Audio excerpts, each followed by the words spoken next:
All right, that's the end of the solemn minute. Let's proceed to the Pledge of Allegiance.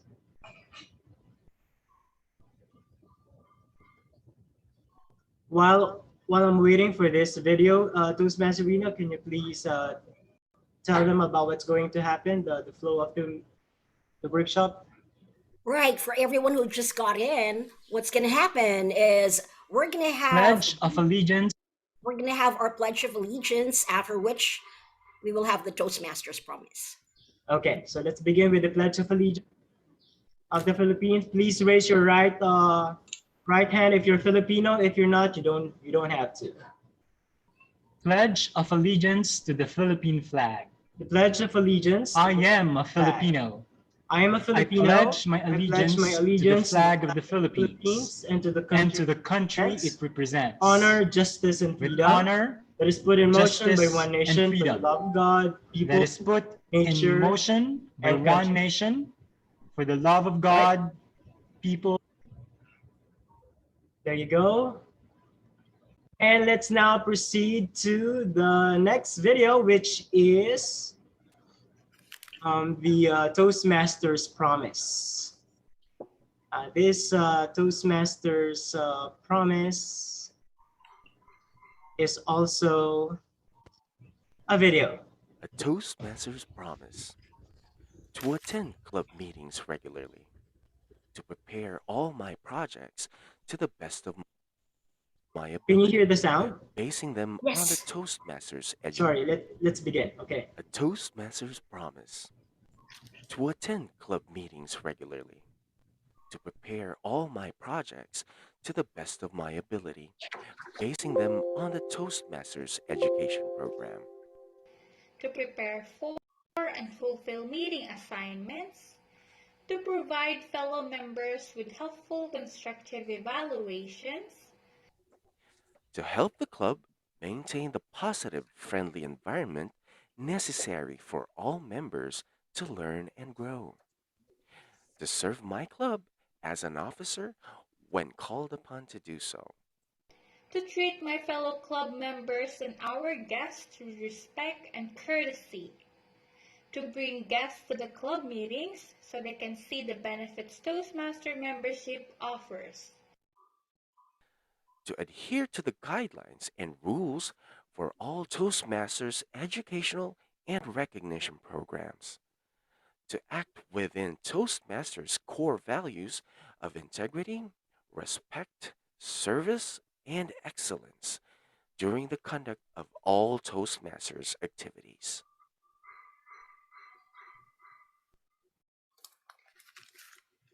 Great.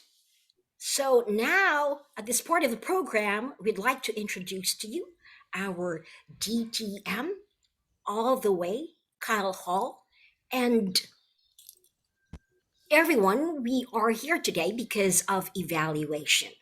Evaluation is the backbone of Toastmasters.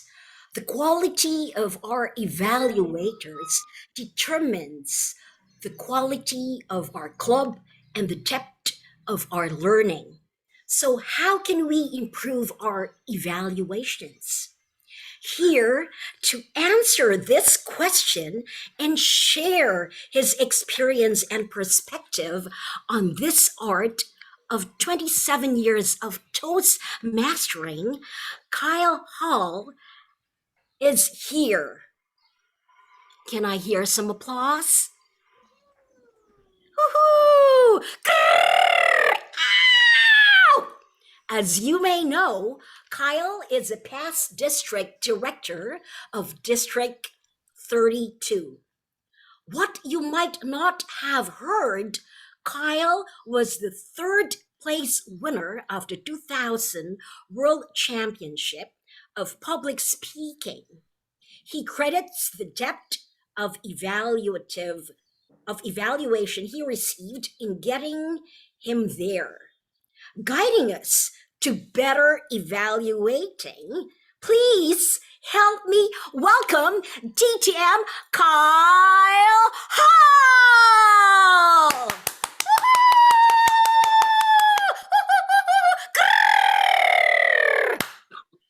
Rena, I'm going to hire you as a hype man. Thank you for that introduction. I am so ready. So I give the floor to you. I joined Toastmasters a little less than 28 years ago, a little more than 27 years ago, in a club in downtown Bellevue. And we met at 6:30 a.m. in the morning, if you can believe that.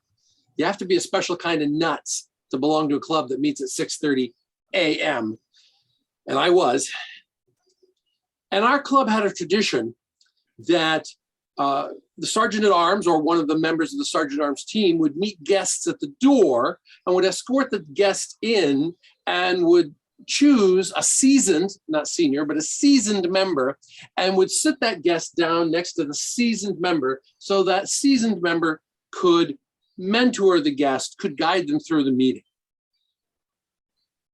Well, I'd been in the club for a year and a half, 2 years, and I was sitting there, and a guest walked in the door. A young man walked in the door, and the Sergeant at Arms met him and talked to him quietly, and then he walked him over, and he said, "Kyle, can I sit Dan down next to you?" And I went, "Sure, sure." Now you have to understand, this is the first time any Sergeant at Arms or member of their team had sat a guest next to me. They were viewing me as a seasoned member. Whoa, great. I was a seasoned member. I was excited that I was going to get a chance to guide Dan through this meeting. I was going to guide the heck out of helping Dan through this meeting. All right, good. I introduce myself, we're chatting. The Toastmaster, who's going to kick off the meeting in a minute, is going down through the roles. Okay, we got, speaker 1, speaker 2, speaker 3, evaluator 1. Evaluator 2 is missing. Do we have anybody here who's willing to be evaluator 2? And Dan, who's sitting beside me, goes, "I'll do it." I looked at Dan and said, "So you're a Toastmaster?" "No." "You know how to evaluate?" "No." What was I going to do? I mean, the Toastmaster was like 23 seconds from kicking off the meeting. And I had to give Dan something to work with for evaluations. The little memory hamsters in my head ran off in all directions, trying to find something, anything I could give to Dan. And one of them latched onto something one of my mentors had said and dragged it back into the light of my consciousness. And I turned to Dan. I said, "Okay, Dan, this is what you're going to do. When speaker 2 is speaking, get out a piece of paper, get out a pen. When speaker 2 is speaking, you're going to," okay, there's some noise in the background here. Can you mute Mian or Man? Thank you. Sorry. Yes. Sorry about that. Go ahead. When I told Dan, I said, when speaker 2 is speaking, this is what you're going to do. Get out a piece of paper. You're going to keep 2 questions in your head, and that's all. Just 2 questions. The questions are, and when you get up to evaluate, you're just going to answer those 2 questions. That's it. That's all you're going to do. And the 2 questions are, what is the speaker doing that's working for me? What could the speaker do differently to make this work better for me? He said, if you answer those 2 questions honestly, you'll give the speaker value. And that's what Dan did. Now, when he stood up to evaluate, he delivered the speaker some value. Was it a great evaluative speech? No.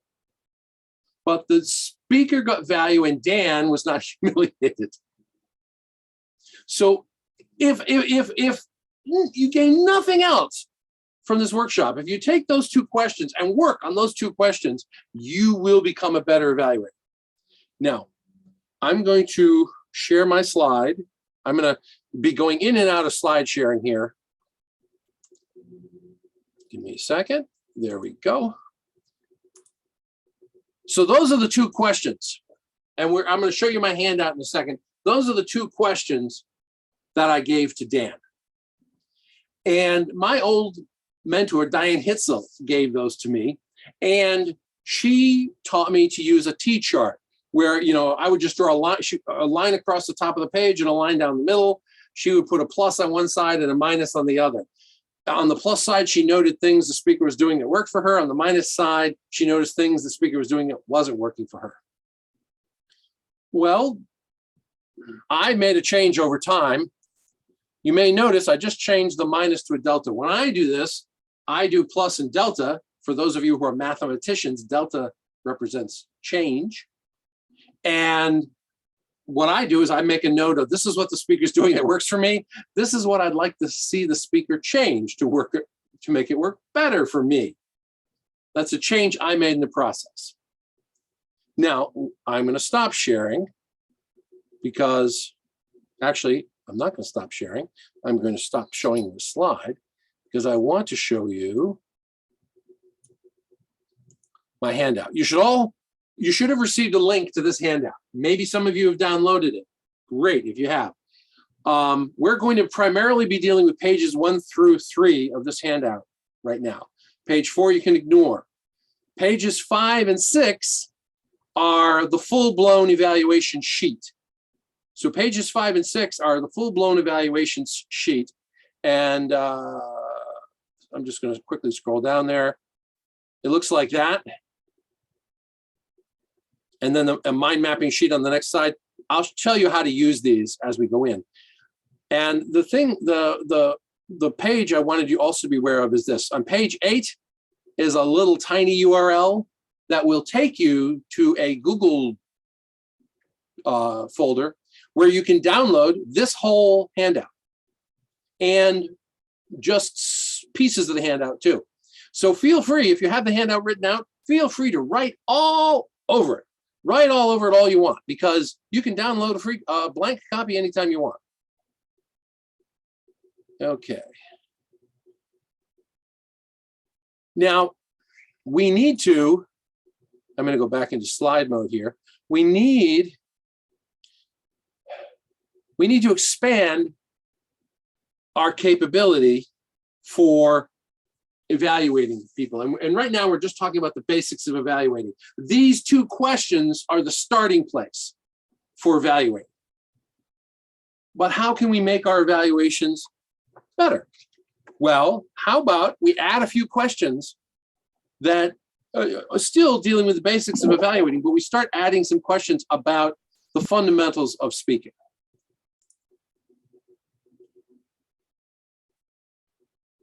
And I'm still sharing, am I not? You're still looking, you're still seeing, you should now be seeing the other basics question? We can see a white screen. Basics of evaluation. Okay. Okay.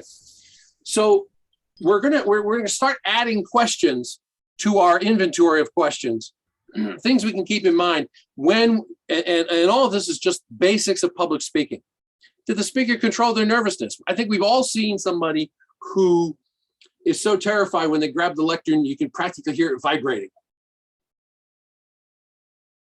Does the speaker speak with passion on the topic? Do they care about it? I can tell you, learning that I should talk about the things that I was passionate about, that was a real eye-opener for me. You know, the first half of my speaking career before I ever got into Toastmasters was speaking about things other people told me to speak about, where I didn't get to talk about things I was passionate about. Learning to talk about things I'm passionate about, that was a real eye-opener. Does the speaker make eye contact? Now, this is a challenge on Zoom because you need to learn to look at the camera and not over here at the photos of all of you watching. So, and it can still be a challenge for people in room, but it's also a challenge on Zoom? How does the speaker use their voice? Do they use their voice? Can you hear them? These are all basic questions. Does the speaker come across as knowledgeable, authentic, sincere?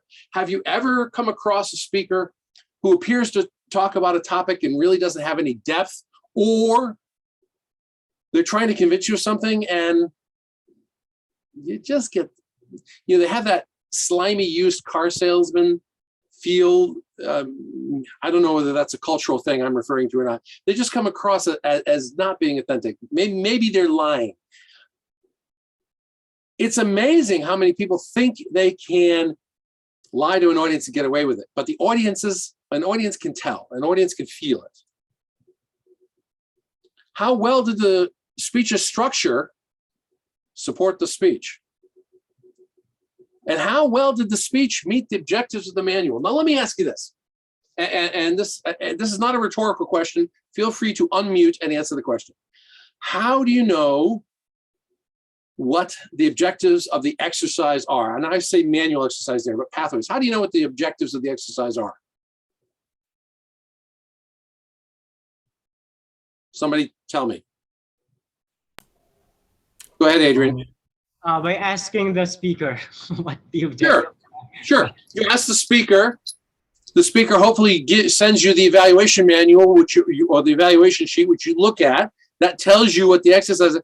But I will tell you, it's helpful to have that before you sit down at the meeting. It's helpful to have that discussion an hour before, 3 hours before, the night before, to have that discussion. Now, here's the next one.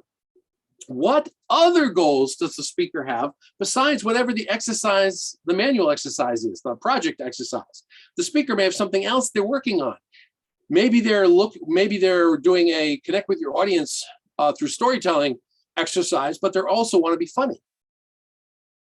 And they want the evaluator to look for that. How does the evaluator know?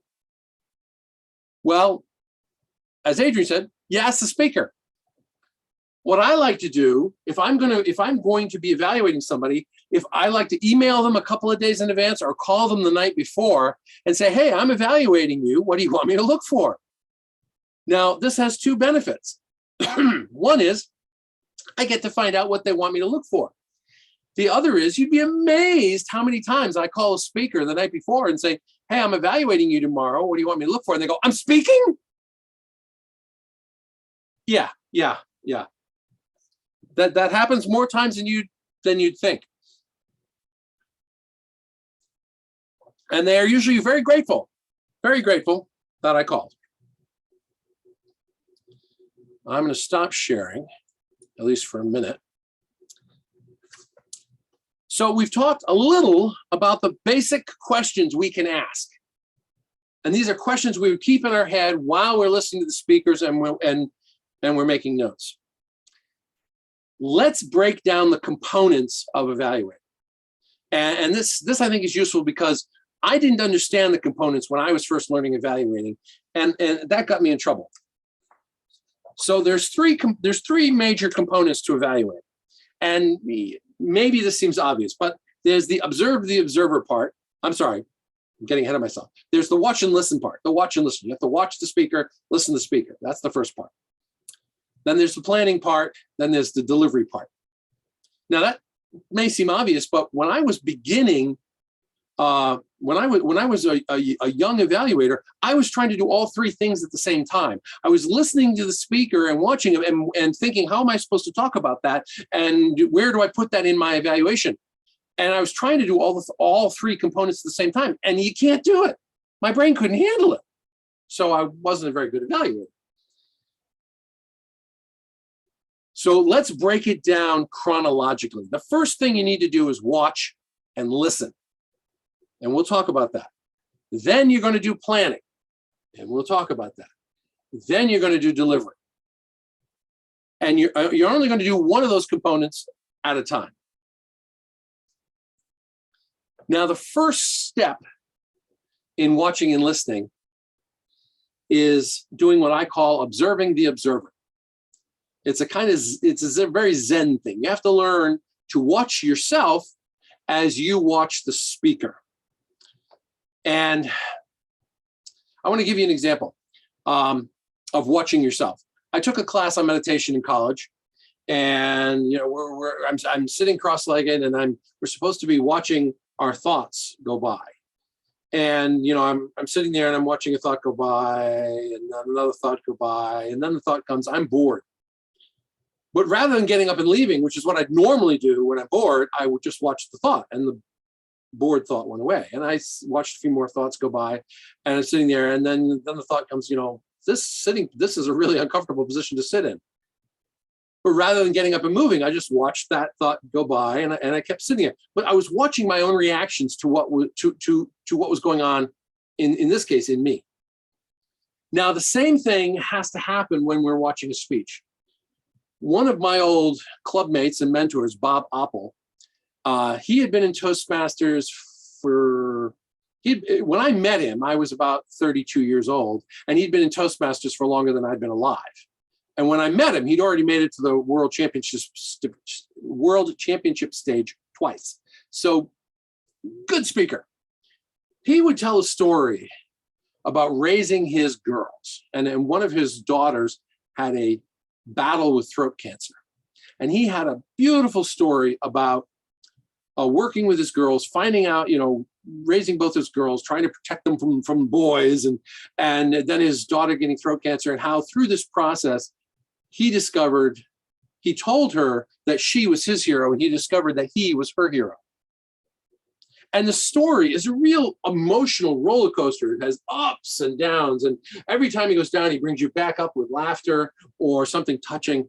It's a beautiful story. And it was really easy to watch what was going on inside while he was doing this. I would feel bad because she was suffering with throat cancer, and then he'd say something funny and feel better. Wow, look, you could just watch what he was doing within. So that's observing the observer. We need to learn to do that, and that is a fine art. Now I'm going to share my screen again.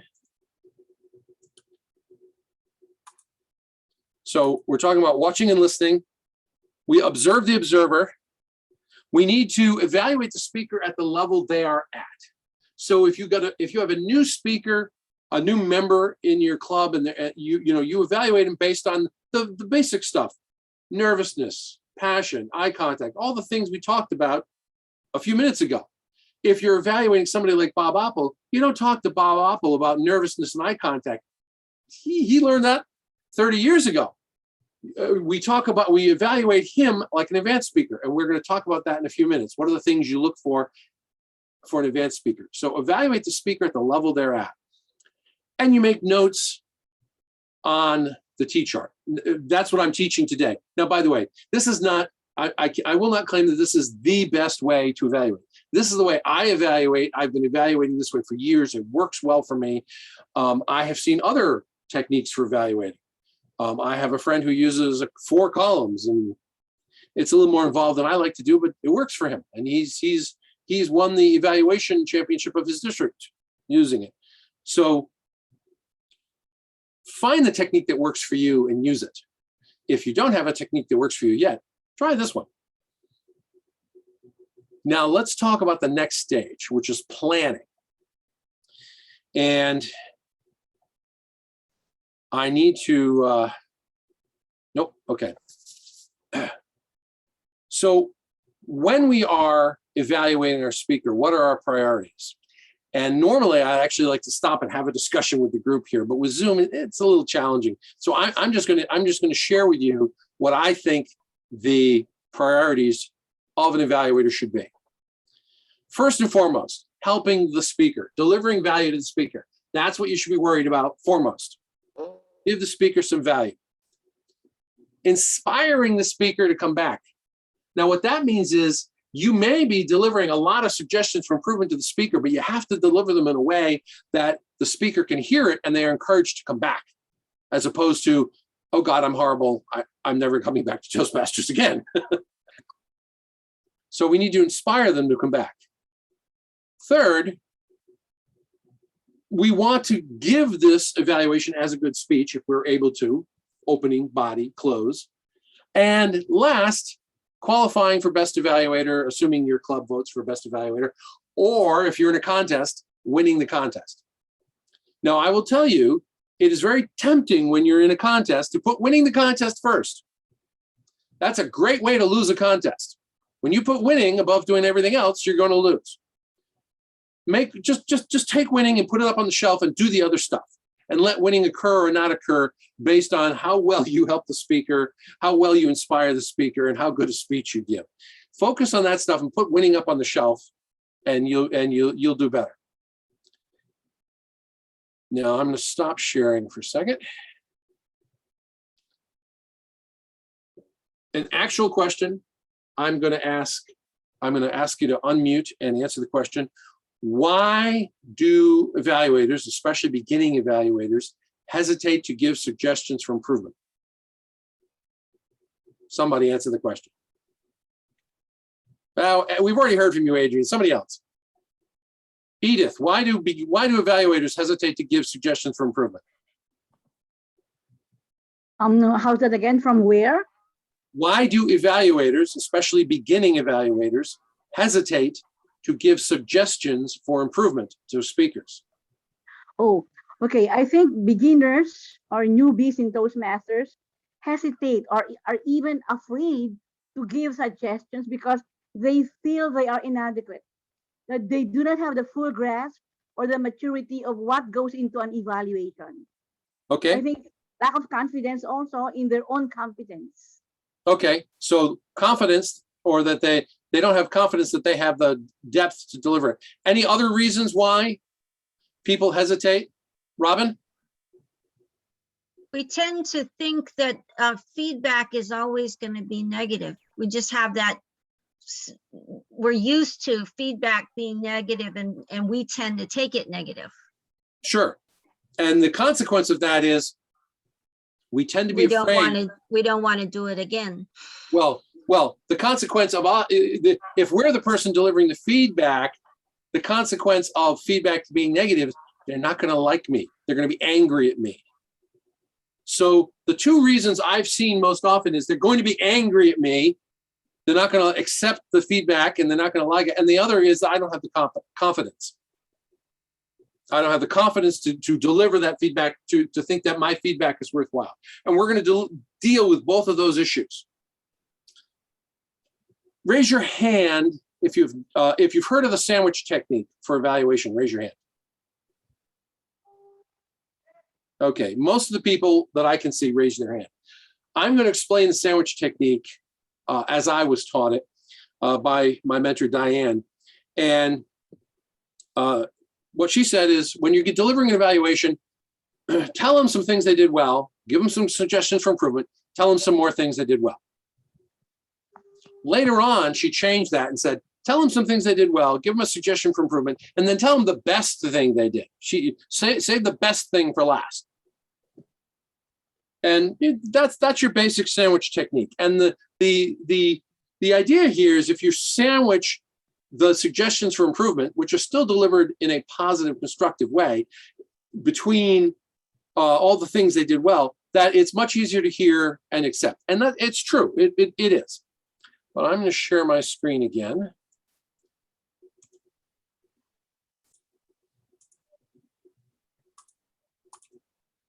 So this is the sandwich technique as Diane taught it to me. Positive, suggestions, more positive. And my old mentor, Jerry Weltner, taught me one that I like even better. And I try to do this when I can. I call it the improved sandwich technique. And what he likes to open with the objectives of the exercise. This is what the manual says you're looking for, or the project says you're looking for. This is what the speaker asked me to look for. So what's the objectives? The body, excuse me, he'll talk about whether you met the objectives and talk about positive stuff. The body has three, specific suggestions, and he closes with what he called a positive personal close. You look for something this speaker did so well that you want to learn from them, something they did so well that you're going to emulate them. Now, stop sharing. Let me ask you this. If you're a speaker and the evaluator stands up and they review the facts the project, and they tell you how well you did, and then they give you a couple of suggestions for improvement. Hey, I think this would work better if we did it, this way. And then they end with, and by the way, you did this one thing so well. I really admire the way you did that. I'm going to try to do that the way you did it during my next speech. Could you possibly be upset or angry No. with that evaluator? I don't think so. I don't think so. So let's talk. We've talked about the first two components, watching and listening and planning. Let's talk about the third component. And I'm not going to share my screen for this. It's in the handout on top of page 3 if you want. And we're going to talk about delivery of evaluations. Now, I want to talk about it in terms of don'ts and do's. One of the most powerful things we can do when we're evaluating is to be specific. Let's not be vague. I gave a talk about going on a day hike up a mountain in southern New Hampshire. I used to live there, went on this day hike with a few friends. When I moved out to Washington State, which is where I live now, and I joined Toastmasters, one of the speeches I put together, it's just a 5 to 7 minute on hiking up the mountain. Great. I delivered it. The guy who's evaluating me is like, Kyle, I really loved your speech. I loved your speech about hiking up the mountain. I want to see you give this speech again. And when you give the speech again, I want you to be the mountain.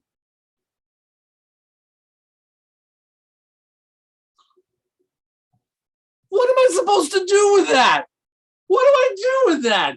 I mean, be the mountain. I'm a big guy, but I'm not a mountain. What do I do with that? That was feedback that was, implausible and useless.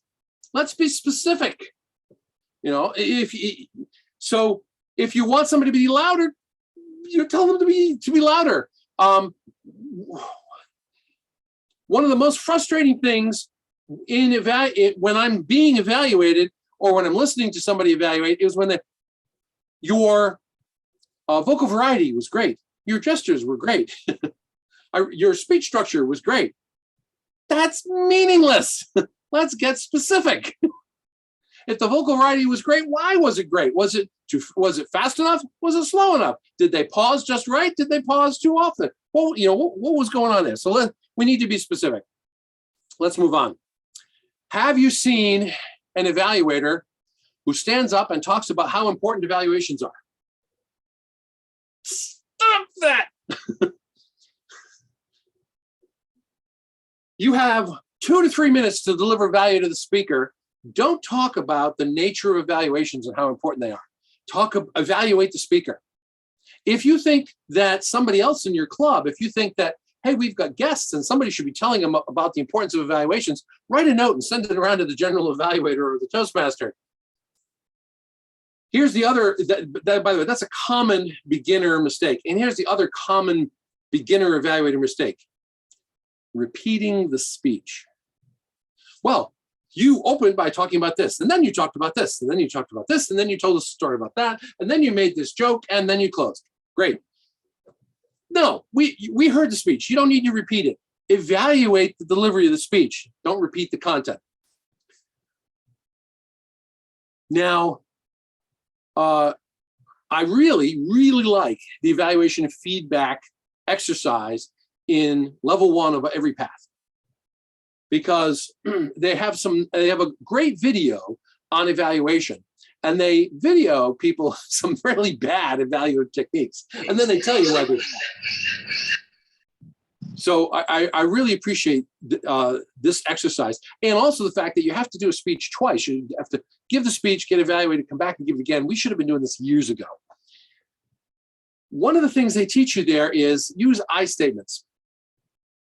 When you're evaluating, you say, I think, I believe, I think this speech would be better if you did this. I think I would be able to listen to it more if you slowed down, or I'd be able to hear you more clearly if you enunciated better, whatever. Make I statements. Never say you were too fast. Well, maybe they weren't too fast. Maybe everyone else heard them just fine. And never say the club thinks you did this. You cannot claim that you were speaking for the club. We are only speaking for ourselves, so we need to use I statements. We want to evaluate the message. We're not evaluating the person. Sorry. I'm misreading my own notes. We want to evaluate the delivery. We're not evaluating the message, and we're not evaluating the person. In my old home club, Golden Bell, there was a member there. I like to refer to him as the Neanderthal Toastmaster. He was not very evolved. His favorite topics were politics, making money, and dating. And he was unevolved in speaking about all three of them. And you could guarantee once every 6 months, at least, he'd give a talk that would infuriate half the club. It was just, those were the things he liked to speak about, and the way he spoke about them alienated people. It's not our job to change him. It's our job to help change his delivery. So we don't tell him, Dan, you're wrong. Dan, we don't tell Dan you're an idiot. Now, we might say, Dan, your speech was inappropriate for this audience. And he could have made it appropriate if he wrote his intro correctly, but he didn't. So we can tell him your speech was inappropriate for this audience. The speech might have worked better if you had delivered it this way. So we don't evaluate the person. We don't evaluate the message. We evaluate the delivery so they can be better at delivering their message.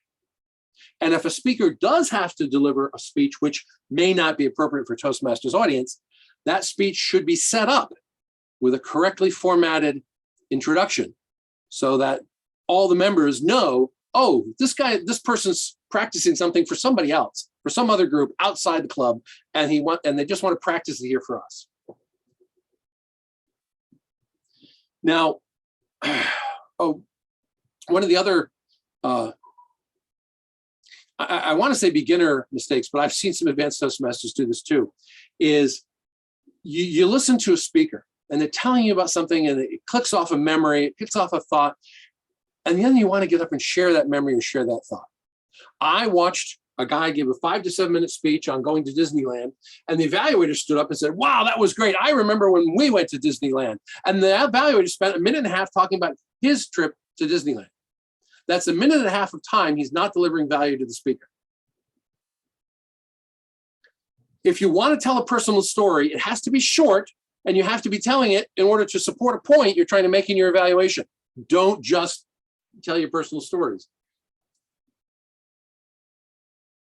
The other thing that we may have seen, have you seen the evaluator who has 27 things you did great, or even worse, 27 ways you could improve your speech? Just this long list, one after another of things you could do to improve your speech. Either one of them is unworkable. While we might like to hear 27 things we did great, we can't retain it. And what's the most important? What's the most useful? What do we do best that was really impactful? So give your speaker the top 3 things they did great, the top 3 things that worked for you. And then if you're going to have suggestions, give them your top 1 to 3 suggestions. There have been times I've only given 1 suggestion. Really, you should rewrite the speech. I've done that a couple of times. Let's talk offline about how one might do that. But give 1 to 3 suggestions for improvement. Let's not ignore what the speaker did well. It is easy sometimes, especially when we get caught up in our suggestions for improvement, it's easy to forget. Start out with use the sandwich to start out with something they did well, end with something they did really well, or something that is so good you love it.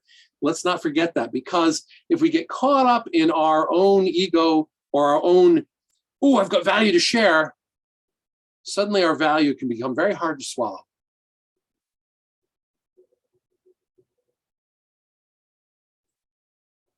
Now, here's one of my favorite ones. We can tell somebody what we want them to change, or we can show them. A few years ago, I was a member of a club, an advanced club over in District 2, and a friend of mine, Walter, was there, and I was giving a workshop, 40-minute workshop. And Walter was my evaluator. Now, he was going to be given 5 minutes to evaluate me. And so I was giving my workshop, and I was wearing a new pair of slacks, and they weren't the right, they were a ½ inch too long, and I kept treading, the heel of my pants kept getting caught on the slacks. Now, I can't stand back far enough for you guys to actually see my waist, but I was walking around in the workshop, and every minute or three, I would tug on my pants leg to get them out from underneath the heel of my shoe. And I'd walk around some more and I'd tug on the pants and I'd keep talking. And I was doing this completely subconsciously. Never thought about it, never noticed it, just tug and keep going. Well, Walter stood up to evaluate me. And he talked about my structure, and he talked about the value, and he talked about my slides. And he did his usual excellent evaluation job. Never said a word about my tugging on my pants. Instead, he sat there for the entire 5 minutes while he was doing everything else, doing this, just tugging and tugging for 5 minutes while he did the rest of the evaluation. Do you think that the club had some laughs at my expense? Yes. Yes, they did. Do you think I got the point? Yes. Yes, I did. Do you think the pants got hemmed up? Yes, they did. Yeah. If you have an opportunity, don't just tell, show. Another example, a young lady named Laura came and joined our club, and she was very excited and very enthusiastic, and she talked fast, and she talked really, really fast. So I was her evaluator one day, and I stood up and said, Laura, I really liked your speech. It was really good. And I was listening to it, and Laura, there's something I want you to do. I really liked your speech, but there's something I want you to do. What do I want you to do? What I want you to do is pause and take a breath and speak a little more slowly and stop at the end of a sentence, because that lets us hear what you're saying and think about what you're saying. So I not only told her, I showed her, and I exaggerated, just like Walter exaggerated the tugging on the pants. So tell, because that just makes the whole, show, that just makes the whole thing more effective. Don't tell somebody to be louder, show them louder. Don't tell them, I think you should whisper that. Show them a stage whisper. And then if you can, exaggerate, because that adds humor to your evaluation. You can make your evaluations very humorous by doing that. And the demonstrating helps us avoid being boring. Now, we only have a tiny amount of time, 2 to 3 minutes to evaluate. We don't want to go over. Sometimes you have feedback that you can't deliver in 2 to 3 minutes. I had a guy deliver his speech. It was supposed to be funny. He told a joke in the middle of the speech. It fell flat. It wasn't funny. I cannot correct joke telling technique in 3 minutes. I can't. This is a 20-minute discussion minimum. So I said, let's take that offline. I evaluated everything else and said, I have some feedback on this. I can't do it in the time I'm given. Let's go have coffee. And we went and had coffee and we talked about it. Now, when I asked why people don't deliver suggestions, one of the things Edith said was they don't have confidence that their feedback is worthwhile. And that is sometimes a problem for beginners. The other thing, of course, is if you're watching somebody who's really good, you can get sucked up in what they're doing. Bob Oppel and his stories about his daughter would do this. I would be evaluating him and he'd be telling a story, and when he got done, I'd be sitting going, "Oh, crap! I forgot to take notes." I was so busy. I was so sucked into the emotional roller coaster. I was just lost. That happens to all of us. So what do we do if it's almost time to deliver our evaluation and we have no suggestions for improvement? What do we do? This is what I suggest in your club. This doesn't work in a contest, but this is what I suggest you do in your club.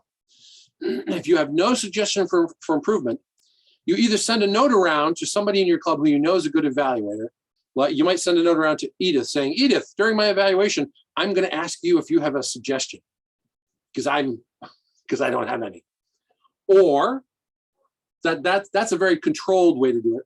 The other way to do it is you just stand up there, deliver the first slice of bread, all the things most of the things you thought they did well, and say, I have no suggestion for improvement. Either I lost it or I don't have the experience. I just have no suggestion for improvement. Who here has a suggestion for improvement? And I just ask the club. Now you have to be careful lest one of the people who really likes to talk stands up and says, oh, I've got a suggestion, and goes through and blows your evaluation time. You got to tell them, keep it brief. Who here has a suggestion for improvement and can express it briefly? Oh, okay, Joe does, great. Anybody else? Yes, Sharon does, great. Okay, you get 2 or 3 suggestions for improvement, briefly, no repeats. You deliver another couple of things the person did well, and you're done. So here's the point I'm making. As an evaluator, it is our job to make sure the speaker gets value, whether or not that value comes from us. It's our job to make sure the speaker gets value, whether or not the value comes from us. Now, in a contest, you obviously can't do that. And before we move on to anything else, I want to mention one other structural thing, because we've talked a little about some of the structures you can use for a contest. I'm going to share a link. Where is it?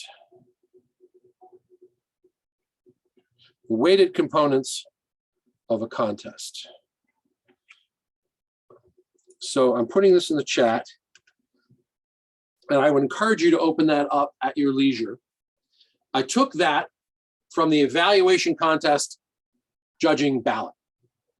I'm not going to show you the ballot. You can go download it and look at it yourself.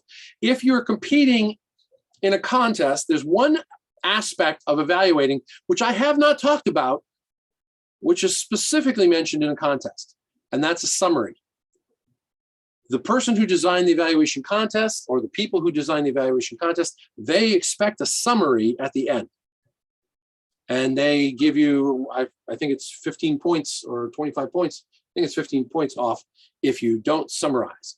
And I've seen wonderful evaluators lose to people who I didn't think were quite as good as them because the person who wasn't quite as good summarized. Now, I don't always summarize when I'm evaluating in my club. And the problem with that is I'm not in practice summarizing. So when I go and I compete, now I have to actually consciously remember to give a summary. If you want to compete, sign up to evaluate in your club as often as you can and summarize every time as if you were in a contest. So you get in the habit of doing it. So it becomes natural.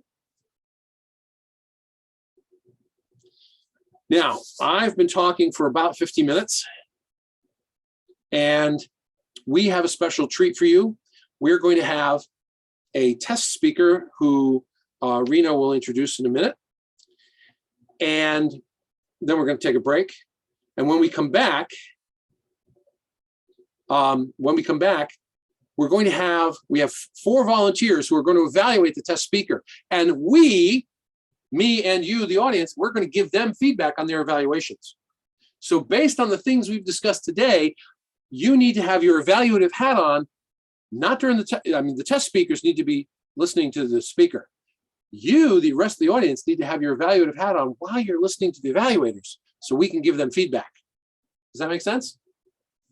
I'm going to hand control back to Rena so that she can introduce our test speaker.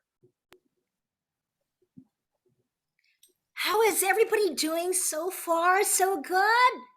Thumbs up. Great. So, at this part of the program, we would like to introduce to you our test speaker this afternoon is proud to call Kyle her mentor. You've seen her on the world stage in 2020. She took third place in the World Championship of Public Speaking. And this afternoon, she is like you, starting her contest speech with a first draft. She looks forward to getting your input.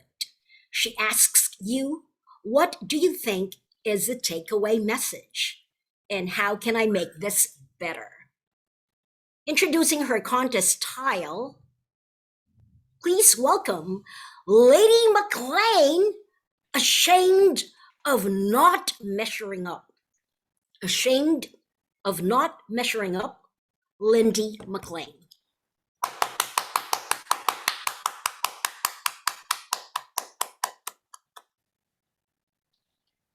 When faced with the expectations of others, have you ever felt ashamed of not measuring up? I'm 20 years old and I'm visiting some dear childhood friends. Their father shakes my hand and asks the question that I dread most of all. What do you do, Lindy?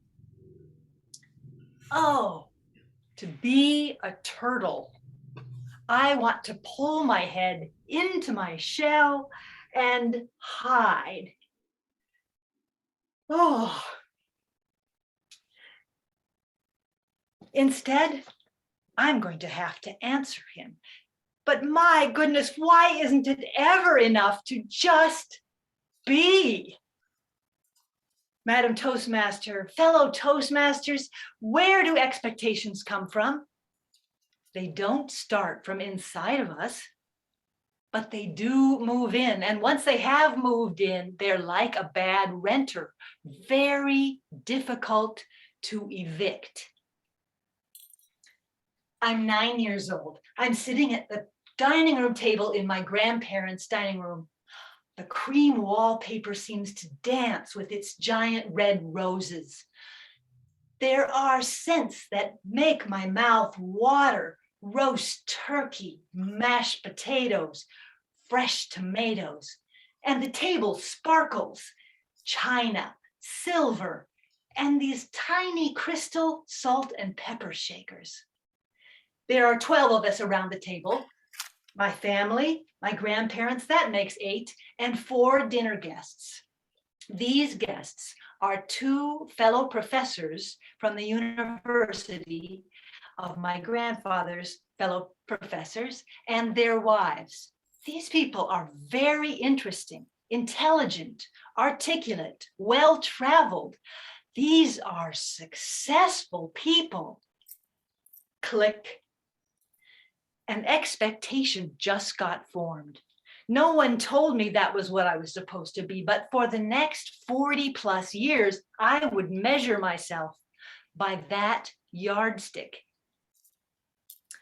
Let's go back to my friend's father asking me that dreaded question.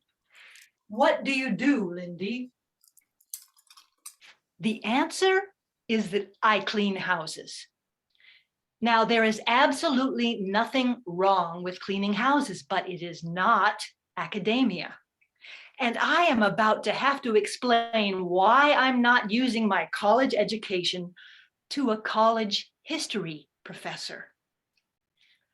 I have my own business. Oh. Business is not academia either, but it's a benchmark of success that he might recognize. What kind of business? I'm thinking really fast. What is another word for house cleaning?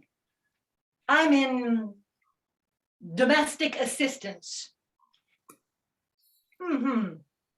Is that like caregiving? He looks kind of happy. He thinks I've maybe become a nurse. No, I clean houses. Pardon? I clean houses. Ah.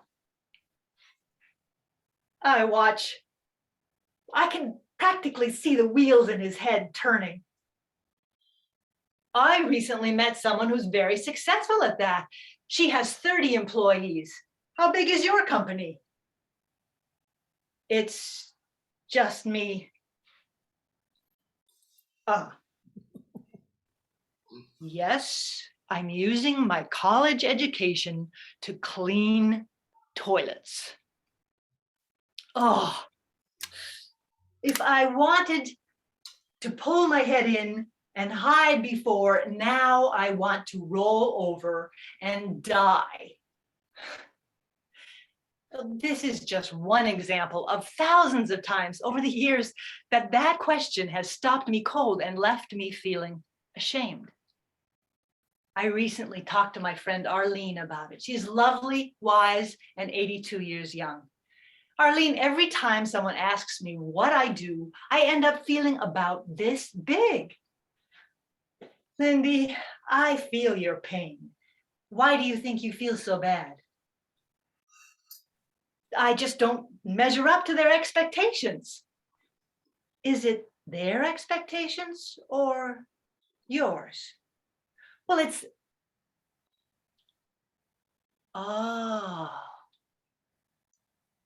it's mine. What if you changed your definition of success? You are a success when you do what gives you joy. Oh boy, joy. Arlene's words enter my head and seem to do some kind of magical rewiring because suddenly I feel better. I feel lighter. I feel free to just be. What about you? Whose definition of success are you measuring yourself by? I'm going to say to you what Arlene said to me with my magic wand. You are a success when you do what gives you joy. Take a deep breath. From now on, you are completely free to just be. Madam Toastmaster.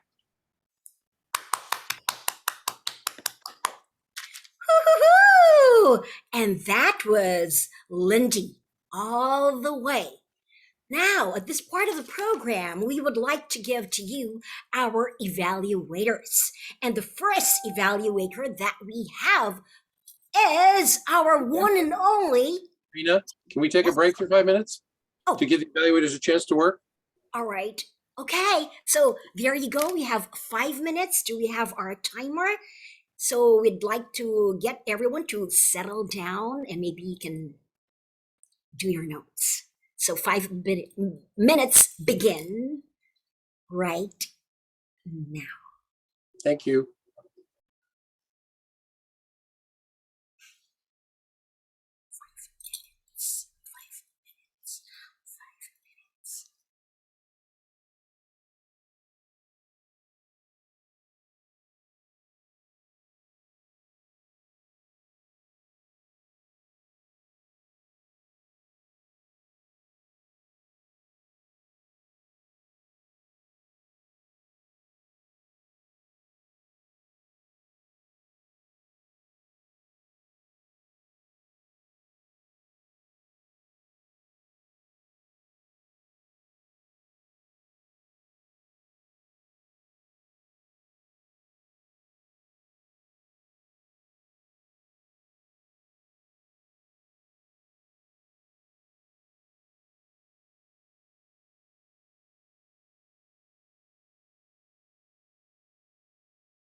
Toastmaster Rena?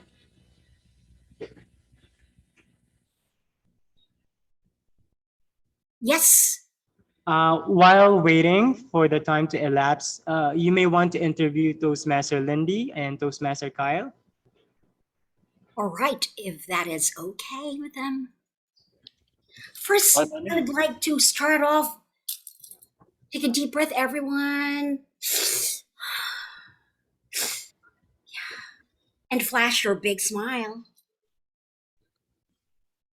Now, if we are ready for the interview, I would like to start off with our test speaker for tonight. If the time is tonight over there, well, it's afternoon here. It's exactly 10 here. So, Madame Joanne, are you ready? And for everybody to hear the question, Lindy MacLaine, I'd like to first ask, how was your experience as a speaker in the last public speaking engagement that you did? In the contest, you mean, in the world The contest, yes. championship? Okay. So I took last year off. So my last time was in 2020, which was our first year online, if you remember. Time sort of has gone on in this pandemic, right? But so this was the very first time that we'd taken contests online. There was a lot to learn about how to make it happen behind scene, and a lot to learn about how to effectively deliver in front of the camera. And that was so valuable for me because it gave me a chance to actually learn a lot. I mean, there's the business of being able to do close-ups that you cannot do on stage. There's our ways to use the stage in spite of it being a smaller stage. And so I learned a lot. Then there was just the sort of strangeness of delivering a speech when you're all alone in a room. You know, thousands of people will watch, but none of them are right there. And because of the way that they do the contest at that level, they're pre-recording it before it's aired. So you're doing it sort of to this empty space. So it takes a lot of holding inner energy to do it. But nevertheless, it was so exciting and so satisfying. Obviously, I'm back here to do it again this year. That's my intent anyway. Delighted to hear that. That was inspiring. So at this point in time, we are almost done with our 5 minutes. I hope that is good lesson for all of us who would be joining in World Public Speaking. Now, at this part of the program, we would like to give to you the evaluators if they're ready. Is that fine? Yep. Mm-hmm. Our first evaluator, I'd like to call on Joanne Adrian Tabalanza, who is the president of Mystic Culture Club. Needless to say, she's very joyful to be with. If there is any sister that I have with Toastmaster, it's Joanne Adrian. Ladies and gentlemen, fellow Toastmasters, our first evaluator, Joanne Adrian Tabalanza. Everybody, let's take a deep breath and just completely accept who we are. That's the measure of our success. Fellow Toastmasters, our test speaker, Lindy MacLaine, told us a very important story that I think we ignore most of the time. We try to measure up to somebody else's success without realizing that we have our own definition of success. On that note, Toastmaster Lindy, I would like to commend you for being clear with your message. I'd also like to commend you for being a masterful storyteller. From the beginning all the way to the end, I was listening to your struggle of how you can measure up to those two professors at the dining table. I remember that story because my sister used to be a house cleaner too. And she would tell me her struggles cleaning houses after houses in Spain. So thank you. That's very relevant to me. I'd also like to commend you for inserting really funny dialogues in between your explanation and description of how you and your professors would have this talk. I like that because I felt that it's very human. It's earth. It's like here and now. It's very concrete. It's like the conversation I would have with those people I look up to. So thank you. How can you elevate this speech? I have two suggestions. I felt that this could be much more effective if you use the space to the max. What I mean is if you move from this point or position to the next position and use big gestures to really intensify the emotions that you want to convey. So the feeling of shame, it could have been really more magnified if you crunch up forward and really show your face moving forward to the camera. That would have been more effective in my opinion. Also, I would like you to work on the emotional aspect. Yes, you had the emotions there. I would love the painful emotions to really stand out because for your audience, majority Filipinos, we love painful stories and we want to savor those painful moments. That's how we can relate more to you. In summary, I want you to remember to really use big movements and big gestures and intensify the emotions. And I also want you to keep on working your story because they're very masterfully done, and also the dialogue part. And I would love to leave you with this message, Toastmaster Lindy MacLaine, you're my idol. And thank you for telling me that I am enough, that I can be a successful person on my own. Back to you.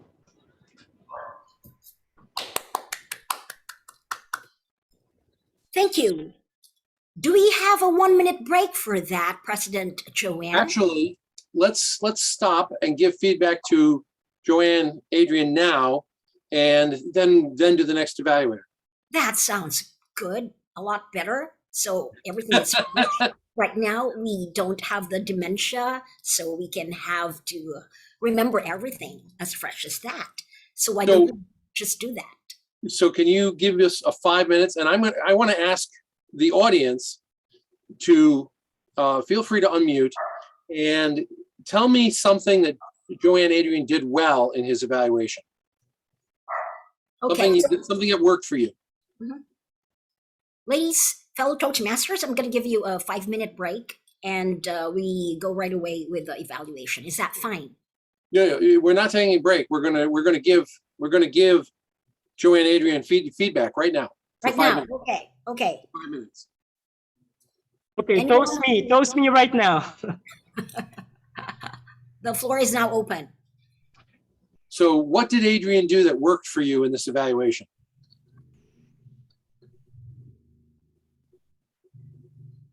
I think everybody's unprepared because they were just like, what, right now? Wow.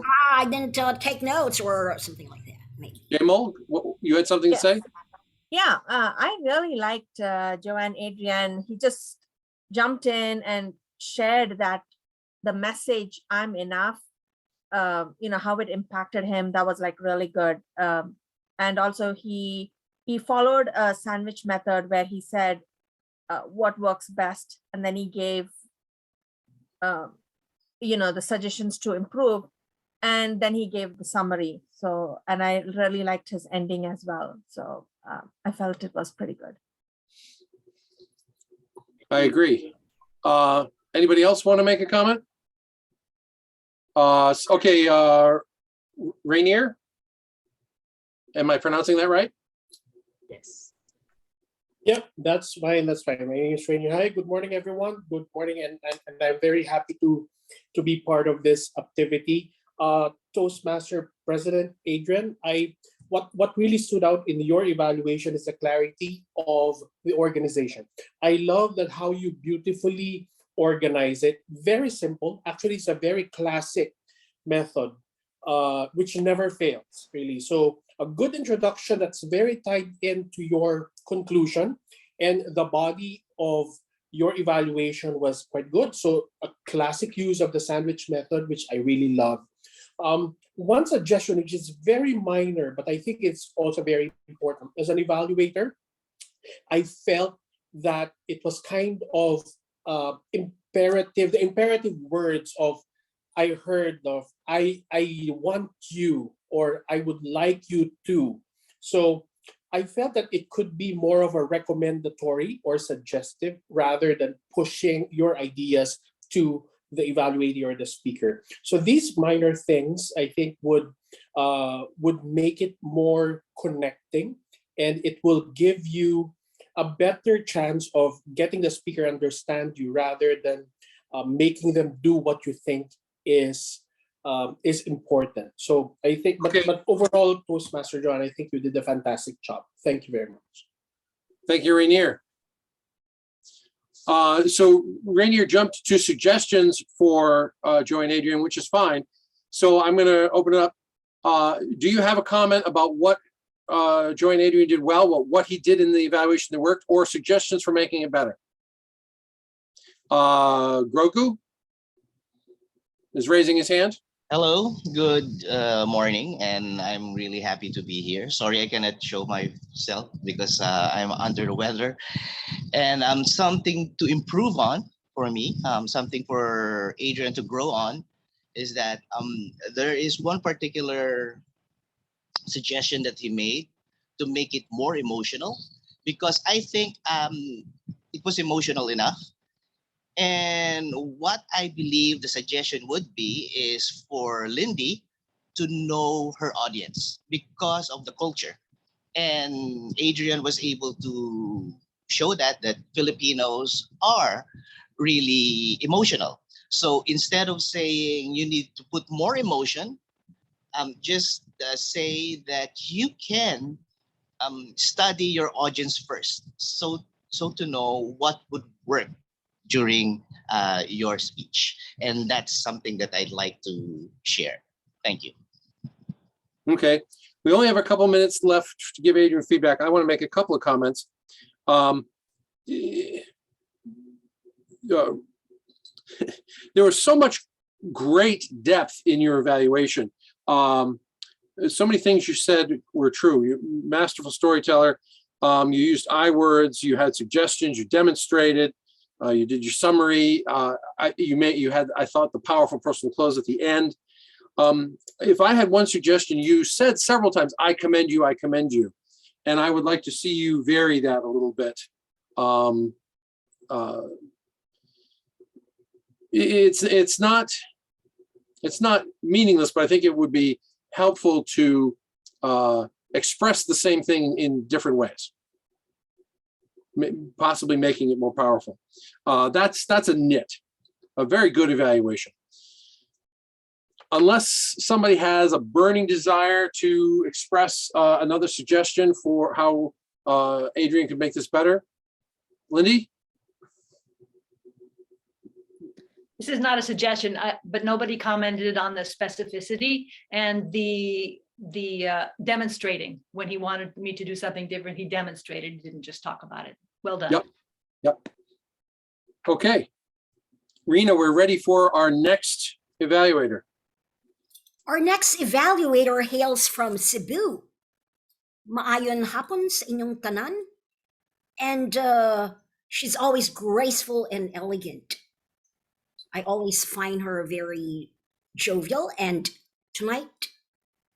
today, we have DTM Grace Paras, who will do the second evaluation. Toastmaster Lindy. Toastmaster Rena. Yeah. Yes. Toastmaster Grace, I think, is under the weather, so she is replaced by Toastmaster Tat Baki. Tad Baki. So we will give the second evaluation by our evaluator, Tad Baki. The floor is all yours. Good morning. Good morning, fellow Toastmasters. We have seen the enemy, and he is us. that expression actually came across to me at the very start of Toastmasters Lindy's speech. It is very, how would I say, obvious, very open, an eye opener for me. Because yes, expectations can make or break us. Congratulations, Toastmaster Lindy. That was a very powerful speech, a very nice story that you have shared with us. If you were an actor, I would say that all of the qualities of stage presence are with you. I cannot comment anything wrong with your eye contact. Nervousness, definitely. I haven't seen you act as if you're nervous in front of the camera. But three things that I believe came across me quite positively. And the first and foremost is the authenticity of your delivery. Because I see that this is not something, not just a story that you just built and built and built. I see that this is something that you have really gone through.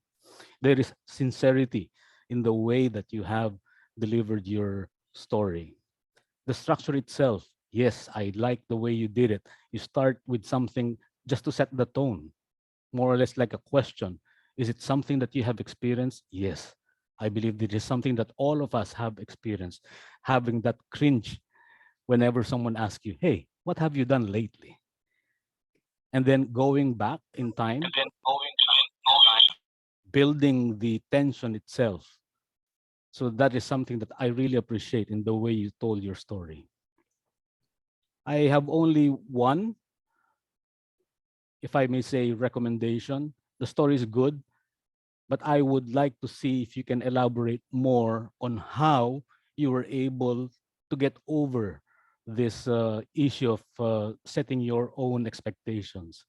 You did give an example. However, I believe it can make your story even better if you can go and give us more examples on how you're able to overcome such.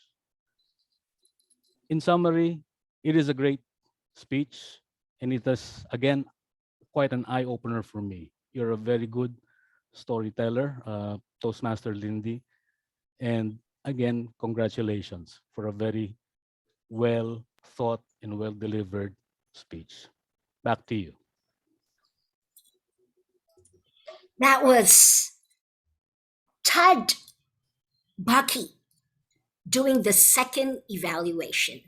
So, fellow Toastmasters, if we are ready again to right away give our evaluator to our evaluator, give our evaluation to our evaluator, the floor is all yours. And So your time begins right now. what did Todd Baki do that made this evaluation work for you?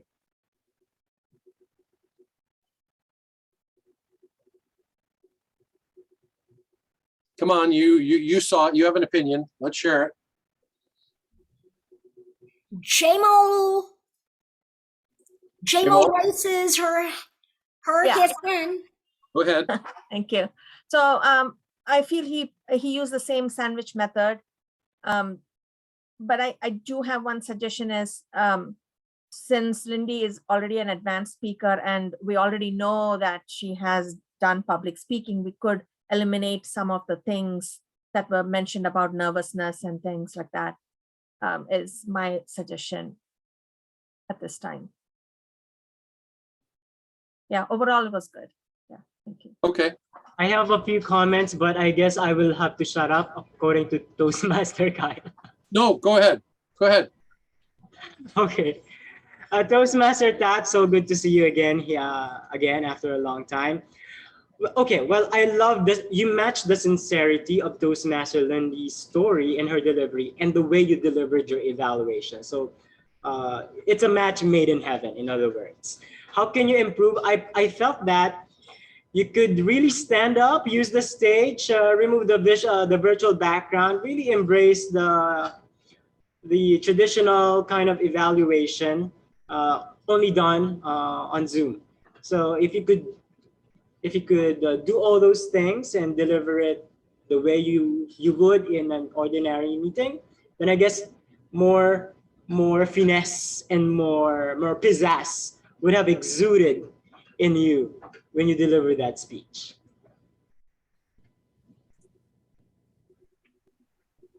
Okay, anybody else have a comment on what Tat did well, what made this work, or how he could have made it work better for you? I would Jay? like to add, yes, hi. That had a very powerful opening, as powerful as Lindy's speech.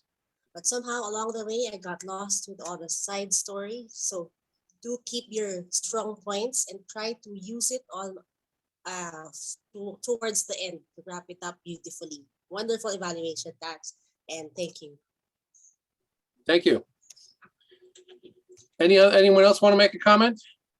What Tat could do to have made this better? To make it work better for you? Go ahead, Edith. You have to unmute, Edith.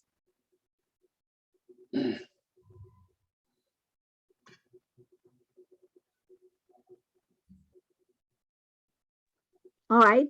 I believe that when we evaluate a speaker, we take the speaker from where he's coming from. And sometimes when we say that I would wish you would have shown more sophistication or more elegance, are we not imposing our personality on that speaker?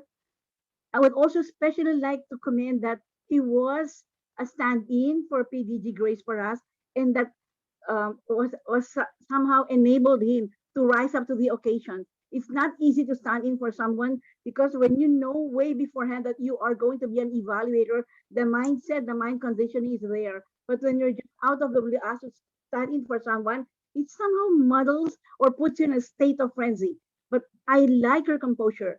I like the way you just dish it out like you were talking to me, like you were just a natural conversationalist. No grandeurs or no grandeur in, like, I know that evaluation is a mini speech and that we could do more and be more, but sometimes I always believe that we give credit to where the speaker has taken off and where the speaker has come from.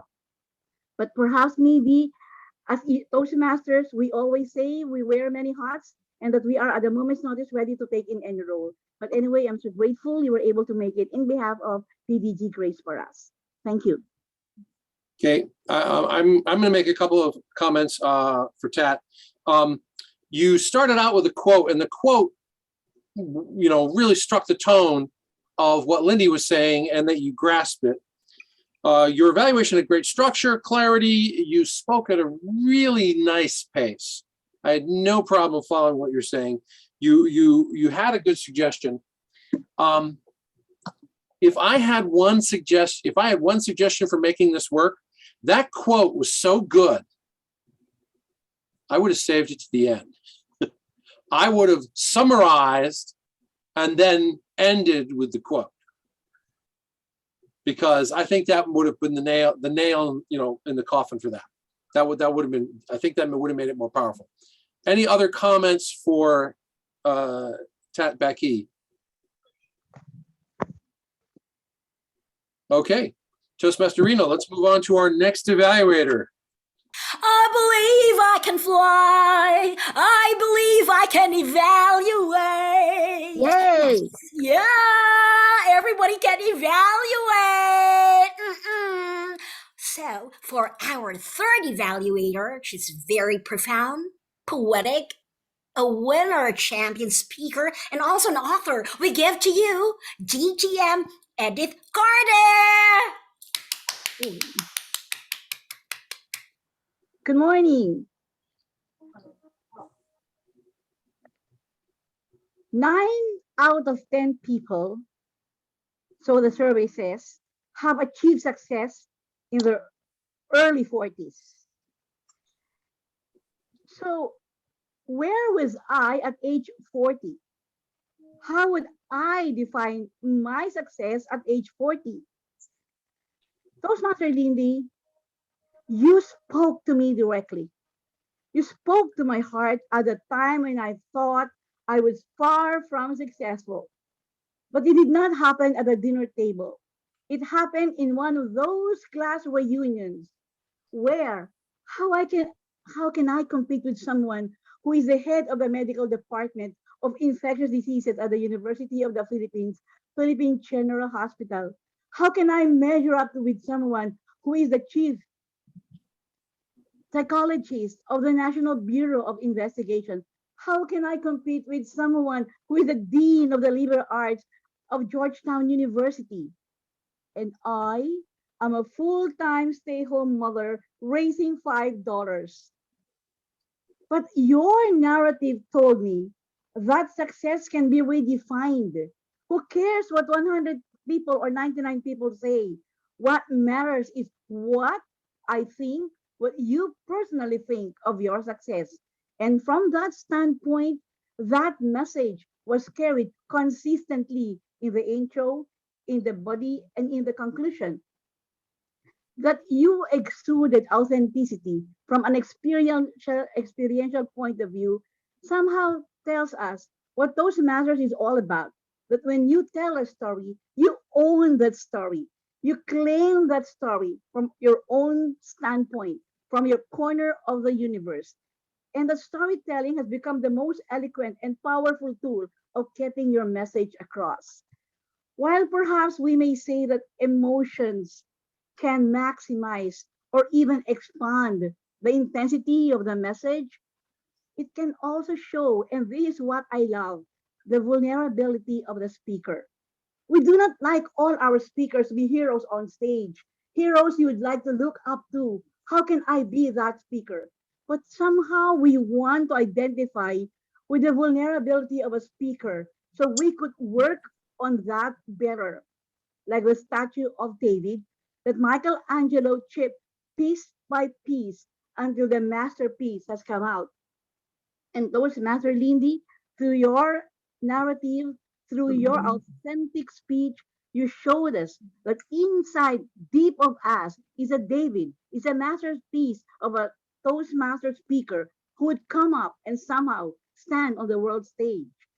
But what I really felt would be most important as the biggest singular takeaway is be happy with where you are. Your success is what truly matters. It does not matter what the world thinks of how successful you are, but what you believe in success is to be, that is what counts. Because at the end of the day, it may not be a roar, it can be a whisper, but the most powerful one.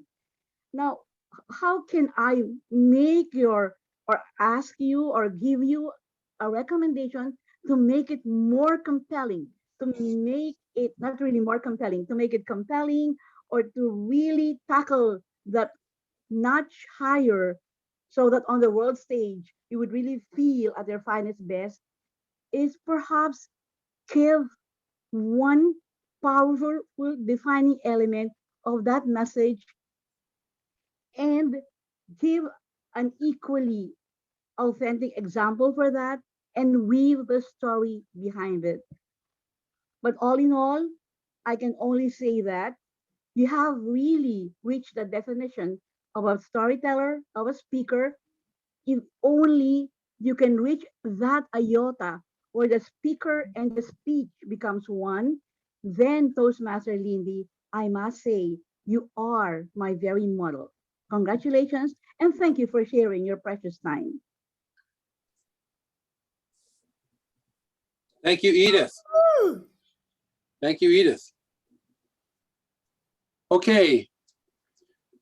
Who has a comment on what Edith did that made this evaluation work for you?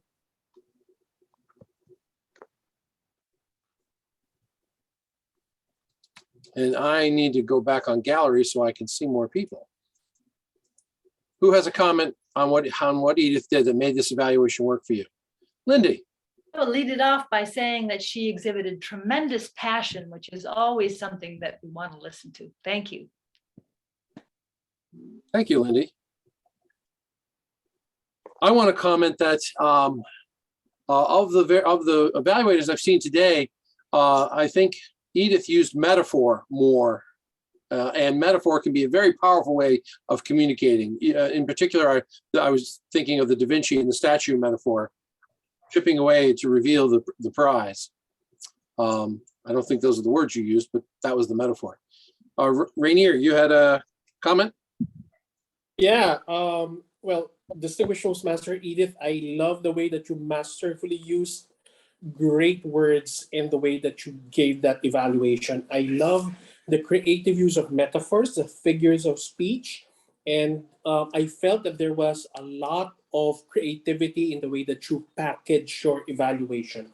So while I am at awe with the words that you used in packaging that evaluation, my only suggestion is for us to be a bit clear and a bit more direct when it comes to the recommendations.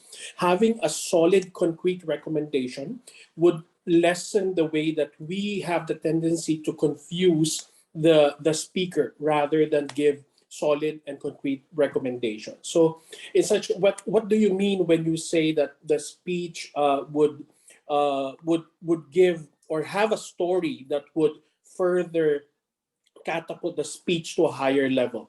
In my opinion, of course, with all due respect, I felt that the single string of the story of Toastmaster Lindy was quite enough for me to really have that key message. And I'm not disagreeing with your recommendation because it's a personal view, right?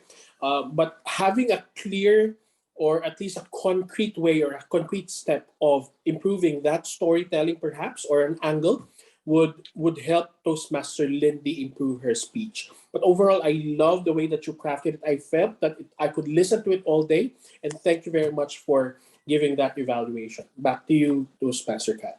Thank you. Thank you, Rainier. Jamal, comment? Yeah, I mean, Rainier just said what I had in my mind. I really like the passion that Edith had. I totally agree with that. And it was just what I was trying to do was pick up points of positive and the points that I need to improve. I was trying to pick up that, but I couldn't get. So yeah, I think one suggestion would be like be as concise. So I know as a speaker, what is it that I need to pick up, and also be specific, by giving an example that would really wrap this up and make it an excellent evaluation. Thank you. Okay. Grogu, do you have a brief comment? Yes, what I like about Toastmaster, DTM Toastmasters Edith evaluation is that she told us what she felt, she told us what she experienced, and it worked for her. Now, something for her to grow on is what Rainier have said. Yes, we have to be direct to the point when we give our things to grow on. We need to know what's the difference between a contest speech or a contest evaluation and a club evaluation. In a contest evaluation, you are the star because you're performing. And if you are a club evaluator, you make our speaker the star by giving straight to the point something to grow on. Thank you. Okay. I want to make a couple of comments here. So Edith, there was a lot of depth and quality to what you had to say, but you spent a lot of time up front in your evaluation reiterating what the message was and how Lindy delivered that message. And I'm not sure if you were going to try to change how she delivered that message, then it would make sense to do that. But I don't think you did that. So that was time you might have been able to use elsewhere. You might have been able to use that time, for instance, getting specific about how she could have talked about making the change to, judging herself by joy rather than external guides. You may or may not be trying for contest speech. I don't think you summarized. If you did, I missed it. So if you were trying for a contest evaluation, then the judge missed. Even if your summary is short and concise, just throw the words in summary. And that way they can say, well, you can get some of those 15 points, Thank you. That's assuming you're competing. If you're not competing, I wouldn't worry about We have one more evaluator to go. So Toastmaster Rena, would you like to introduce him? Yes, very briefly, a Toastmaster, a follower, and a leader. We have our last evaluator, Erwin Soriano.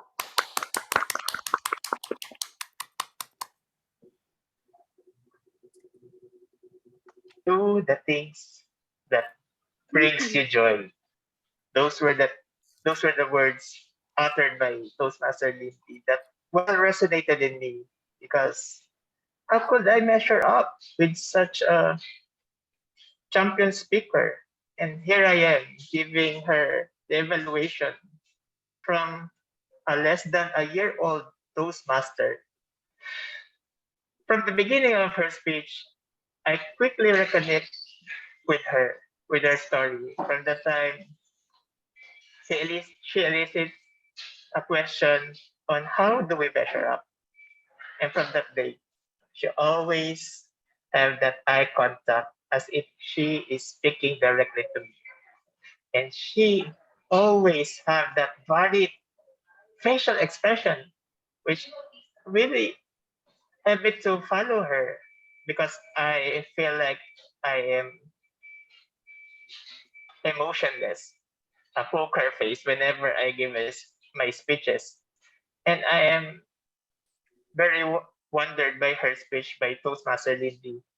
Through her speech, I felt hopeful and inspired because being a cleaner doesn't make you a smaller one, or doing the trivial things doesn't make you look small to others. It is the things that makes you happy, even though you are being small to other people. So in summary, Toastmaster Lindy, from her varied from her varied facial expression to the eye contact, she tore us from her life, giving us hope, a sense of hope, doing what makes us all happy. So back to you, Toastmaster Reno. Thank you, Erwin. Okay, who has a comment on what Erwin did that made this evaluation work? I heard somebody. Yeah, that's me, Jay. I love the powerful opening. I just didn't hear much about the recommendation. So I love the opening. There was a summary, but not much on the recommendation, or at least I missed it. It was more of the how it impacted you. So do focus also on maybe 1 to 2 things that you could add to the value of the speech rather than repeating how you felt all throughout the speech. That will be all. Okay, Groku. Okay, at first I also like the opening, and then he said a lot of "I's," but in the later part I heard a lot of "us." And I think that will that's the thing that you need to change, because again, our evaluation is our own opinion, and that's the only thing that I'd like to highlight. Thank you. Okay, Jamo. One thing I would like to add, it's just my opinion, is when the mask is worn, what happens is like the audio gets muffled. In that case, if we could just say 2 things you did well, 2 things I want to improve on, then in that case, it'll be as concise in that way. So then I'm just hearing the points. And because I'm not hearing clearly, I as an audience, I wasn't hearing everything clearly. But then because of wearing the mask, I would think, it'll be best if you could just make it as short and concise as possible. Then, I'll get the message right away.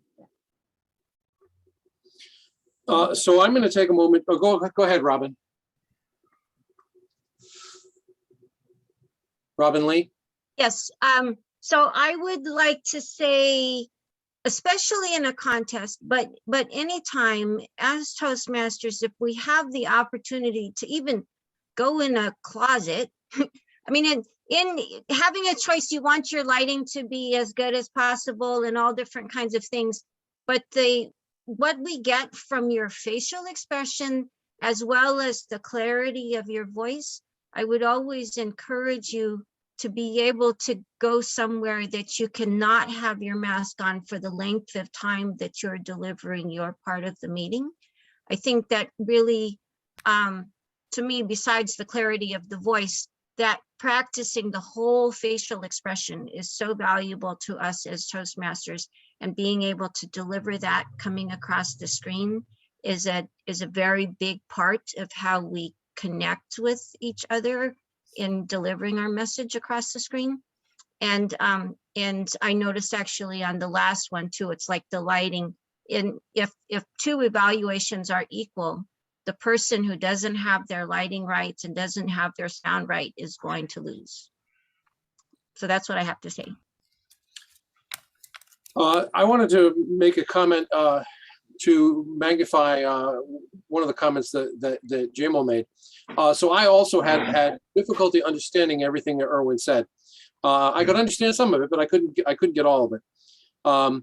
And she's right. If you added some gesture and some structure, that might have helped. It might have helped us. So yeah, I have two suggestions. Suggestion one, you give the suggestion. Suggestion two, I have three things you did well. You did this. You did this. Adding that structure while maybe feeling mechanical makes it very easy for us to follow where you are, and might have helped in that way. We have, I think, used up the 5 minutes of evaluative time we've given each of our evaluators.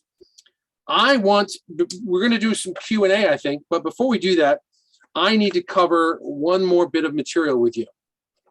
So with your permission, I'm going to share my screen. Because if you remember, we talked about the basics of evaluating. We talked about the two fundamental questions. We added a bunch of other basic questions. Then we talked about the three components of evaluating. But one of the things I didn't share with you, and I want to share with it now, because in the light of our evaluation of Lindy, this is powerful, useful material for you. How do you evaluate advanced speakers? And this is especially useful for somebody who's a beginner. How do you evaluate advanced speakers? So how did the speaker use props and visuals? Well, in Lindy's case, she didn't. In my case, I used some screen share. I tried to minimize it, but I used some. How did they use their hands, body, and face? You certainly saw Lindy using her body and face in this. How do they use their space? Adrian was commenting on, perhaps Lindy could have improved her use of space. So, and in Zoom, all of these things are a little different than they would be if we were in room with the person, but it's still perfectly valid to comment on them. Use of stories. Did Lindy use stories? Her speech, I think, was 90% story. Have I used stories while talking about evaluating? Walter tugging on my pants, that's a story. Supporting material. How did the person use supporting material? Quotes, facts, statistics, visualizations. Stories are supporting, are the ultimate form of supporting material. Is there humor? Was there any humor in my presentation today? Was there any humor in Lindy's speech? How did the speaker use it?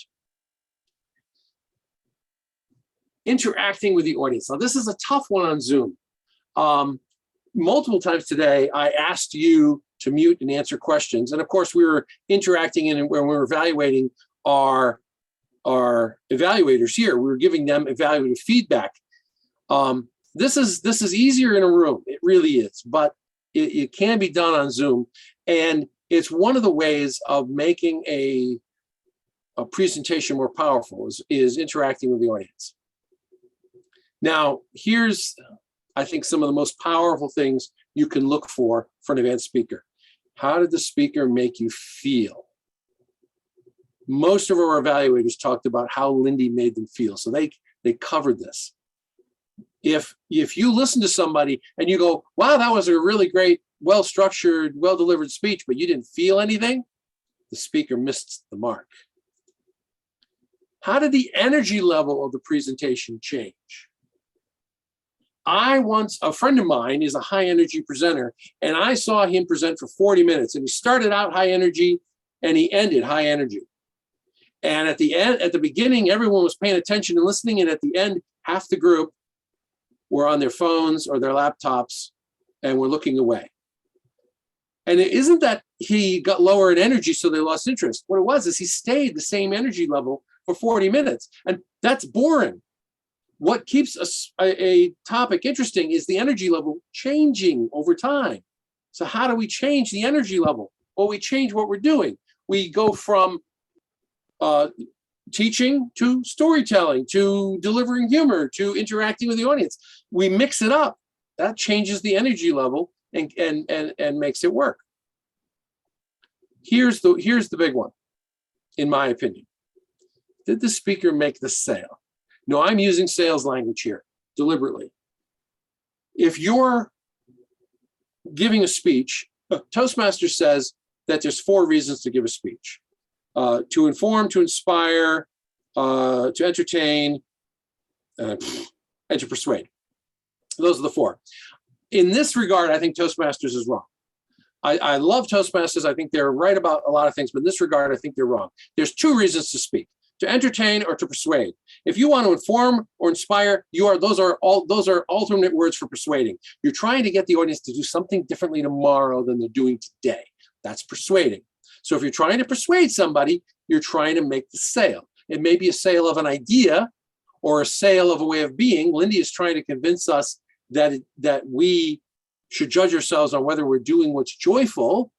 That's selling an idea. Did she make the sale? When you leave this, do you want to go, I'm going to go home and judge myself that way? So the ultimate thing we can do when evaluating an advanced speaker is tell them, did they make the sale? When the speaker's done, do we want to do did they make clear what they want us to do differently tomorrow? And do we want to go do that? And if they didn't make it clear, they failed. And if we don't want to do it, they failed. And we can help them by letting them know that. So those are my comments, very briefly, on how to evaluate an advanced speaker. Maybe it's not quite fair for me to share this after Lindy, but I think you can see how she implemented some of those things and how it impacted us. So we've talked about the basics of evaluating. We've talked about the 3 components. I've shared the T-chart and the mind mapping chart, which maps I didn't even talk about that. Page 6, page 7, page 6. Don't worry about it. We've talked about that, and we've talked about evaluating advanced speakers, and we practiced evaluating and giving some of our peers feedback. Take this information home, try it out, play with it, try it in your club. If you like the information, I've had people say, can I give my handout? Can I take this handout and give it to my club? Go ahead, give it out. This is, none of this is secret. Go ahead and give the information out. I request that you leave my name and phone number at the bottom. So if somebody says, hey, I'd like to talk to the person who wrote this, they know how to find me. Take this home, play with it, try it out, and make it work for you. And I'm going to give control back to Toastmaster Rena for whatever's left for the rest of the meeting.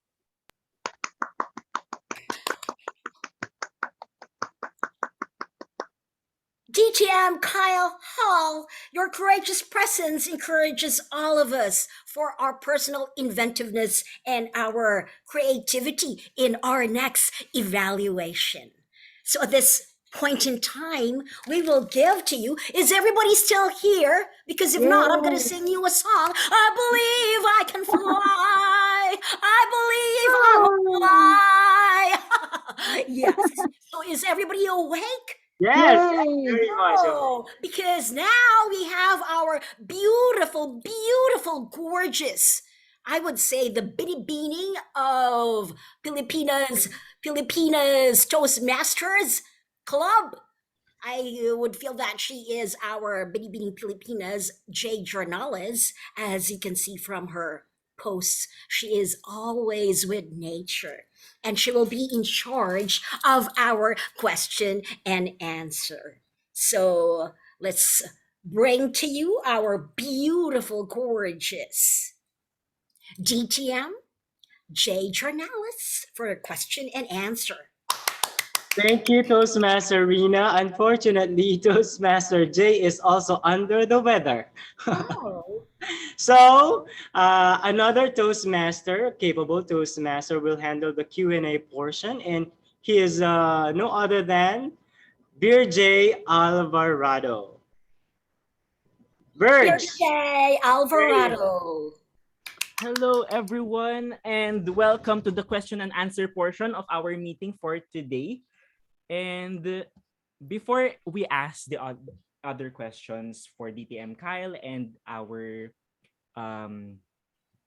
evaluation portions, may I ask if there is a question from our audience about the meeting? I heard a ding. Does that mean anything?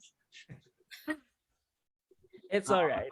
Honestly, I was thinking whether if I am able to evaluate as well as a newbie Toastmaster for our test speaker a while ago, but I'd rather test it out after this particular meeting, which is all right. I have a few prepared questions for the whole meeting, most particularly our DTM Kyle here. And to start, since some of the questions that have already been submitted in the form have been answered, in particular, I would like to ask DTM Kyle these set of questions. To start, in a contest setting, how is it any different? Like, for example, do we still stand up and evaluate is it necessary to stand up and evaluate our test speakers since it's not in the contest rule book? Are there like any prospects we should take note of, DTM Kyle? Sure. So the question is, how is competing on Zoom different? And so, for instance, I'm standing up. Now, if I go to my normal club meeting, I sit down for most of the meeting. I've been standing up for 2 hours. My feet are sore, my back is sore. But because I'm standing up, I can move back here. I can move over here. I can move over here. I can come in for that close-up. As a speaker, standing up makes sense because it gives me room to move and it gives me possibilities. The same is true as an evaluator. How are you going to demonstrate that you want that speaker to go back over here for one section and move over here for another section if you aren't standing up?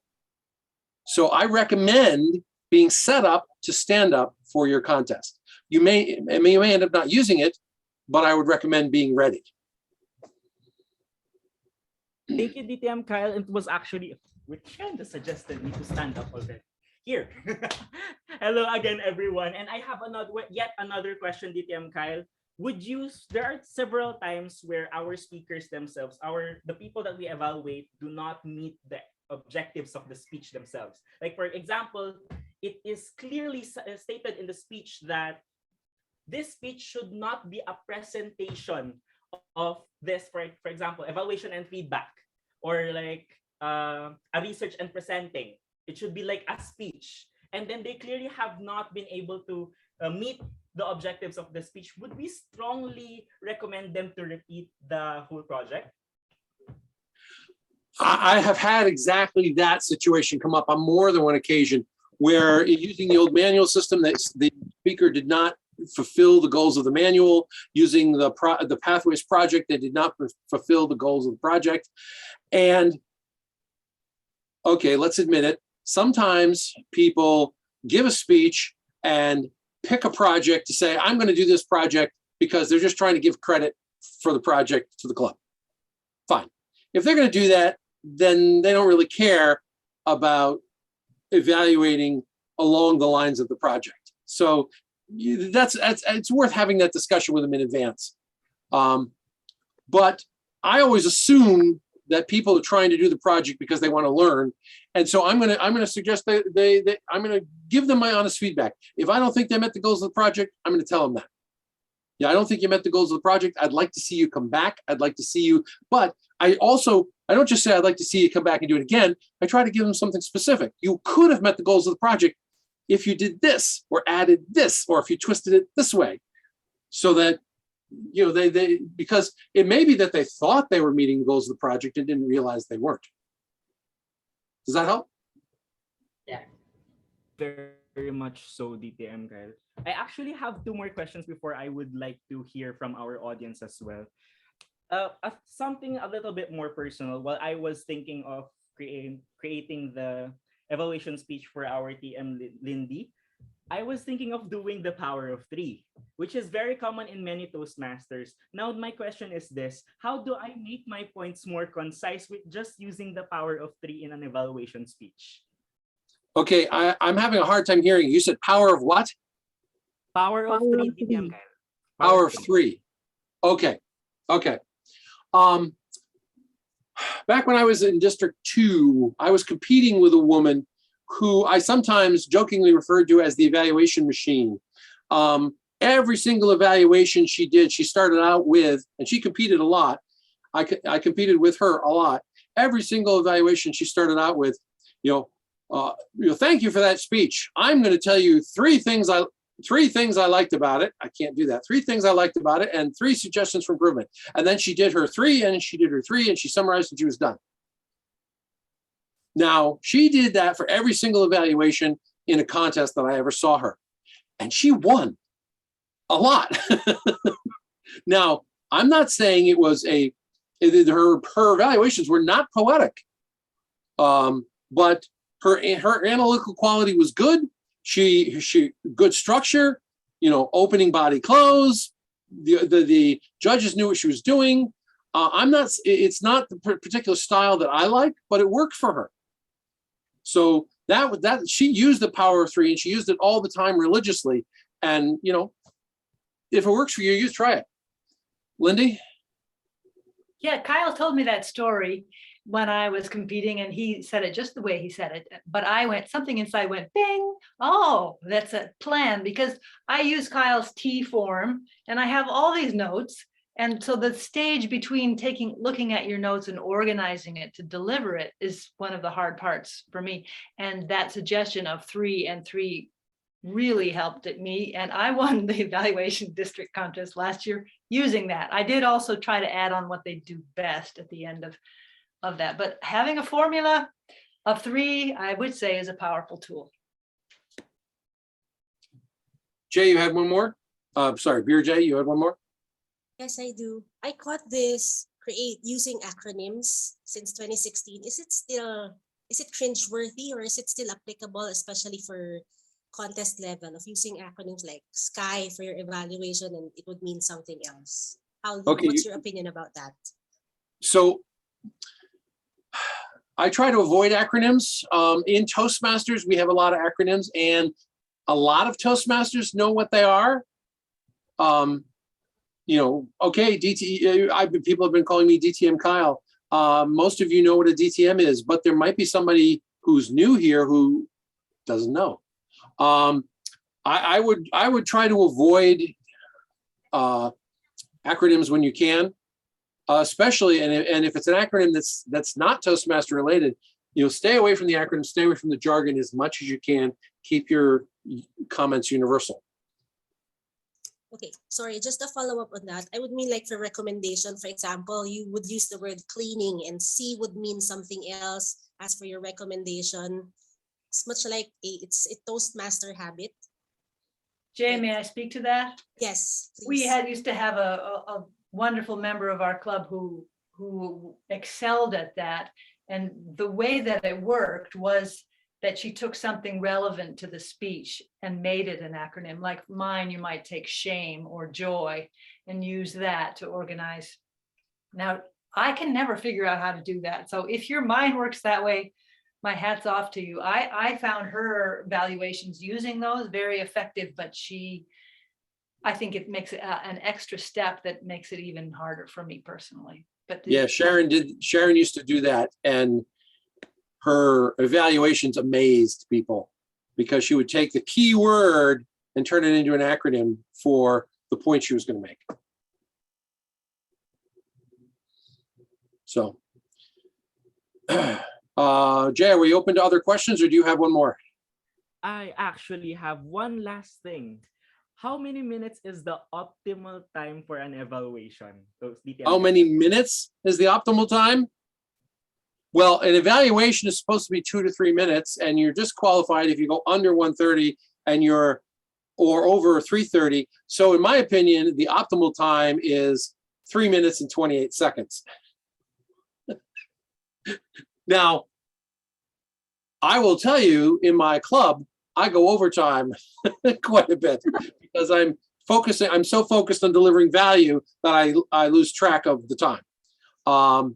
I try not to do that when I'm in a contest. If you're in a contest, if you see the red, summarize. Stop what you're doing and summarize.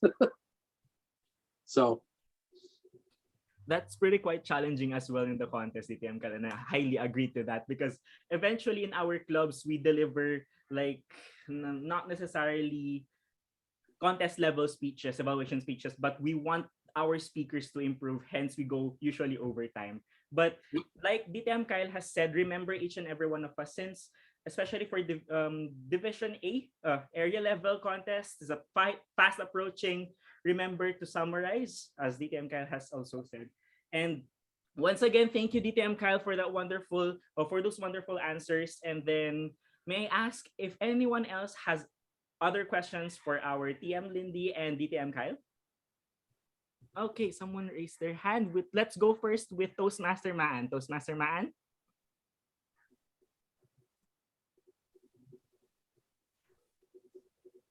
You're muted. All right, thank you. Okay. Can you hear me now? Yes. Okay. Now my question is that in the evaluation contest, which format normally wins?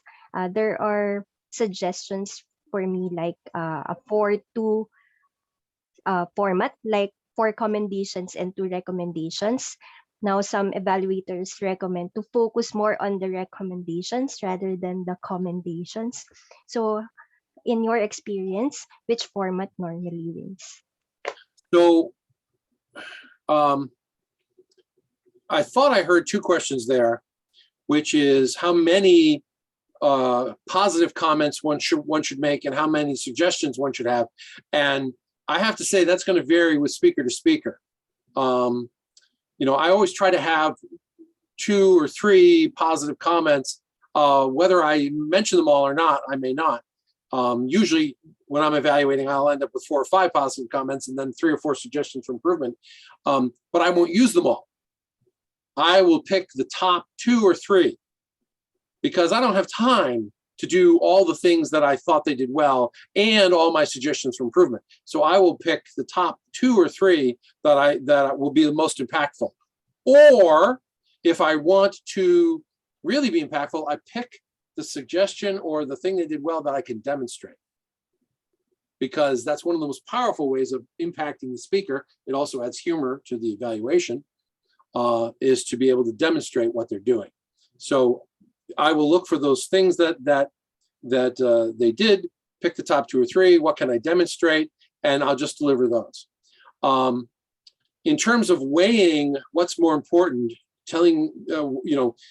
mentioning the things that did well or suggestions for improvement, you need to do both.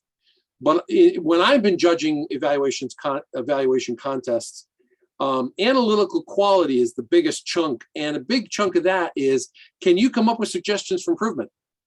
A big chunk of that, in my mind, is because if you listen to the speech and you have no suggestion for improvement, that doesn't speak well for the analytical quality of the evaluation. Okay, thank you very much. Thank you, Toastmaster Ma, and thank you, DTM Kyle. Last 2 questions, everyone. I would like to call on the virtual stage Toastmaster Kath Rosario for her question. Toastmaster Kath? Yes. Hello, good morning. DTM Kyle, so it's interesting that you listed on one of the tips to evaluate advanced speakers is to tell them how you felt. So how can we avoid the tendency to reiterate the message again or share personal stories? Okay, so if I understand the question, is how can you tell them how you felt without reiterating the speech and without telling personal stories? Yes. Okay, so I'm going to go back to my friend Bob Oppel talking about his daughter's battle with cancer. And when I would be evaluating him, I would say something along the lines of, when you discovered that your daughter had cancer, my heart was in my throat. And then you threw in a humorous line, and you lifted us back up. You raised our spirits again by making us laugh. So what I've done there is I've shared some specifics and how I felt about it without repeating the speech and or telling my own story. Does that answer the question? Be specific about what they did that caused the reaction, but you don't have to retell it. Yes. Thank you. When Lindy did her speech, one of the things that struck me was she's sitting at the table. She described this wonderful word picture, and then she went, click, expectation set. And it was like, oh yeah, it was like the brain took a photo and said, this is success. And it's like that worked. And I described that very briefly without reiterating what she did. Thank you, DTM Kyle, and thank you, Toastmaster Maan and Toastmaster Kath. And one last question was from our very own DTM Loli. How do you evaluate the content and organization? DTM How do you evaluate the what? The content and organization, DTM Kyle. Well, that's kind of that's a big question. That's in a sense what we've been talking about here. If the speaker asks you to evaluate the content of their presentation, the message of their presentation, then by all means you can do so. One of the things I always ask a speaker is, what do you want me to do differently tomorrow than I'm doing today? Because I want to know what they're trying to persuade me to do. And if they tell me, I can tell them whether or not they made the sale at the end. One of the most common, when I'm evaluating and or coaching somebody who's in a speech contest, one of the most common pieces of feedback I give is you need to make your message short and crystal clear and brain dead obvious. Because if you don't, the audience will go off in a dozen different directions.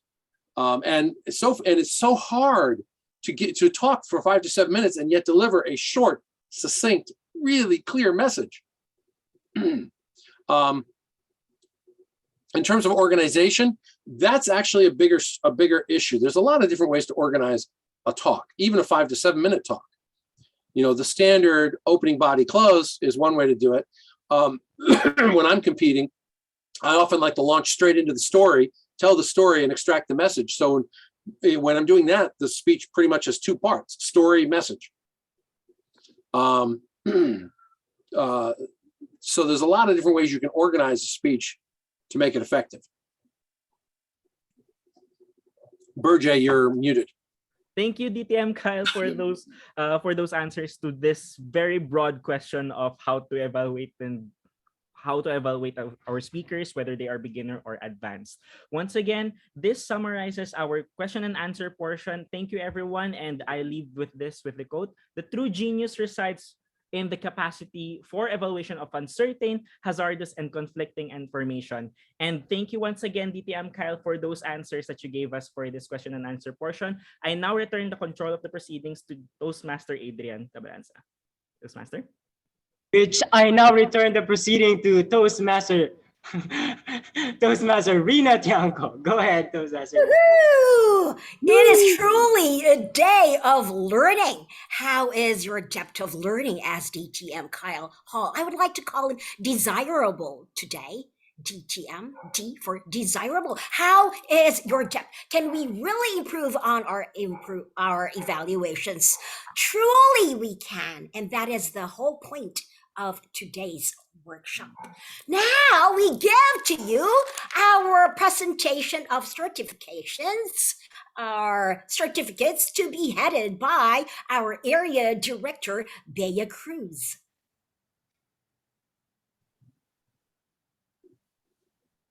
All right. Hi, good morning, everyone. Can you see me and can you hear me clearly? Yes. Okay, thank you. So, congratulations to our speaker this morning, DTM Kyle, of course, and to the rest of the people who attended, especially our special guests and speakers for this morning and the evaluators. Truly, this is something we all learned from. Of course, we would like to begin by presenting our first certificate to DTM Kyle Hall. Thank you so much for teaching us really, really good tips and ideas in evaluation. You know, we can only learn from people who truly help us through our journey in Toastmasters. So on behalf of our area and Division A, thank you so much for being generous with your time to all of us. Thank you, DTM Kyle. Yes. So may we take a photo of you and your certificate? Mhm. Sure. How would you do that? All right, there. All right. Thank you very much for facilitating this morning's workshop. We hope to see you more in District 75 events. It's really nice to meet you. Thank you so much. AD Also, Bea, sorry, yes, did someone take a photo of Toastmaster Kyle and yes, okay, I so did. I go took a ahead. screenshot. Right. Thank you very much. Also, we would like to thank our distinguished speaker for this morning, our test speaker, DTM Lindy MacLaine. You were very inspiring. Not all of us were available on cam earlier, but you could see, if you could only see our emotion, we were really touched by what you said. Thank you so much, DTM Lindy MacLaine. Yes. Could we give her a screen focus so we can take her photo? Hi, DTM Lindy, are you here? Hi, yes, I'm here. That's fine. Thank you very much. Right. Thank you so much for your time this morning. My pleasure. Thank you. Thank you. And we would also like to call the people who participated, especially our Toastmaster of the day, DTM Rina Tiangco, for her very lovely and bright energy. Truly, she leads. She has a very unique and wonderful way, yes, of leading our teams. And that's her book, The Color of Your Smile, which she will be launching tonight. So thank you so much for sharing with us your time and hope to see you later. Thank you so much. Thank you, everyone. Yes. Can we take your photo, please? Okay. Here you are. Okay. Great. Thank you so much. Congratulations, DTM Rina, for heading this morning as the Toastmaster of the day. Of course, we would also like to thank DTM J Journales, who is our rock and mentor for the Area 5. DTMJ, thank you for being here, even if you were not able to head the question and answer. Your presence here and support is truly distinct. Are you there, DTMJ? Thank you so Is much, she- Lady Bea. And thank you, Bridge Alvarado, for a wonderful job in hosting the question and answer portion. Get well soon. Thank you so much. Also, we would like to, of course, give a certificate to Toastmaster Burge Alvarado. Toastmaster, your picture, I'll just insert it later. Toastmaster Burge and your lovely hair, where are you? Hi.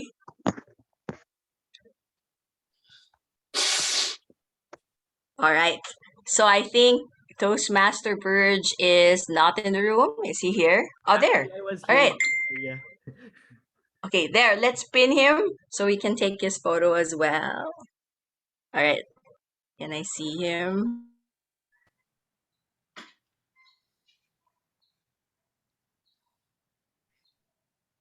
Okay, ako mag-spotlight. Here we go.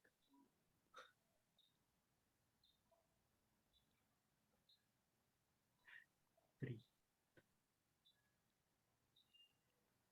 What happened? Toastmaster Bay. Okay, there he is. Yes.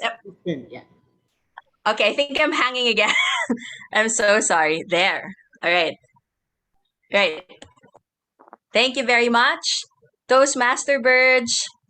Oh, can everyone hear me? Am I still on screen? Yes. Yes. Or am I hanging? Am I here? We can hear you, AD Bea. Right. Okay, am I here?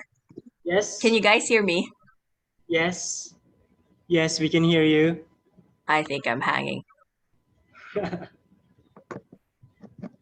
Your image is freezing. Hi. But we can hear you. Your image is freezing, but we can hear you. Right. Okay. So let's move on to the next certificate.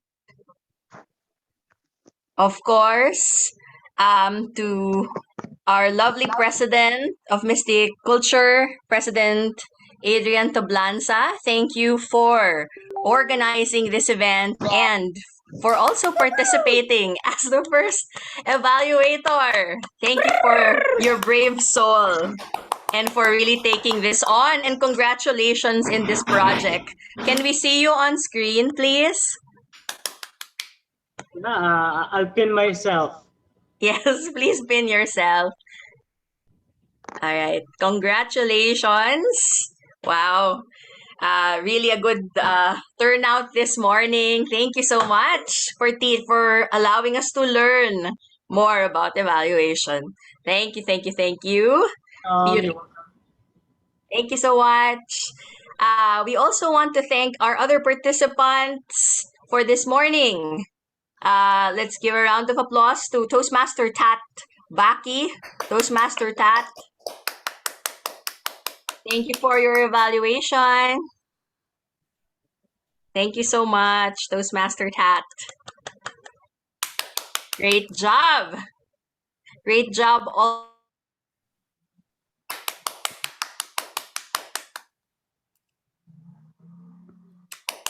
Okay, AD Bea is frozen again. So let's move on to DTM Edith Garde. Yes. Zoom Master, can we pin DTM Edith?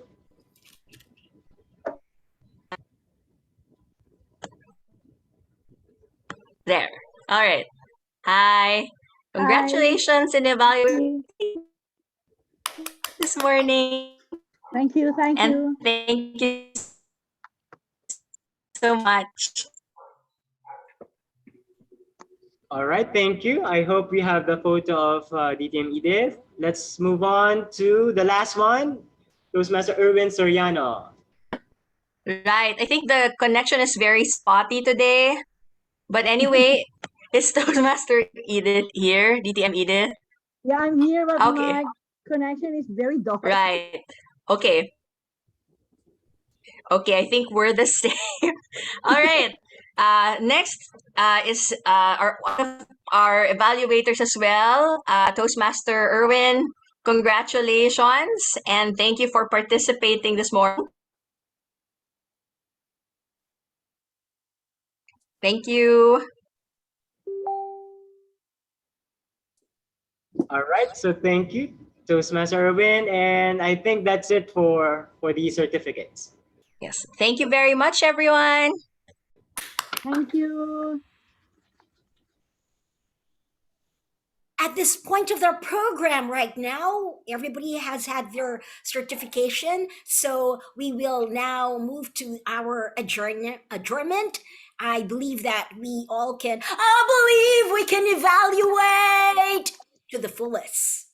And with that, I'd like to give to you our president, our one and only, Joanne Adrian Tabalanza. Okay, keep hyping me up, Toastmaster Rita. Come on. I think you're lacking in hype. Oh, we are just direct to the point, and I'd like to say that everybody's colors, everybody's evaluations, they're all level up. By tonight, we will be practicing, and you are all invited to Filipinos Toastmasters Club. If I may say that, that's on the 10th. It's only bilingual Filipino club in the whole wide world. And thank you for your inviting me. It's been a long time, and I'm happy to be back. All right.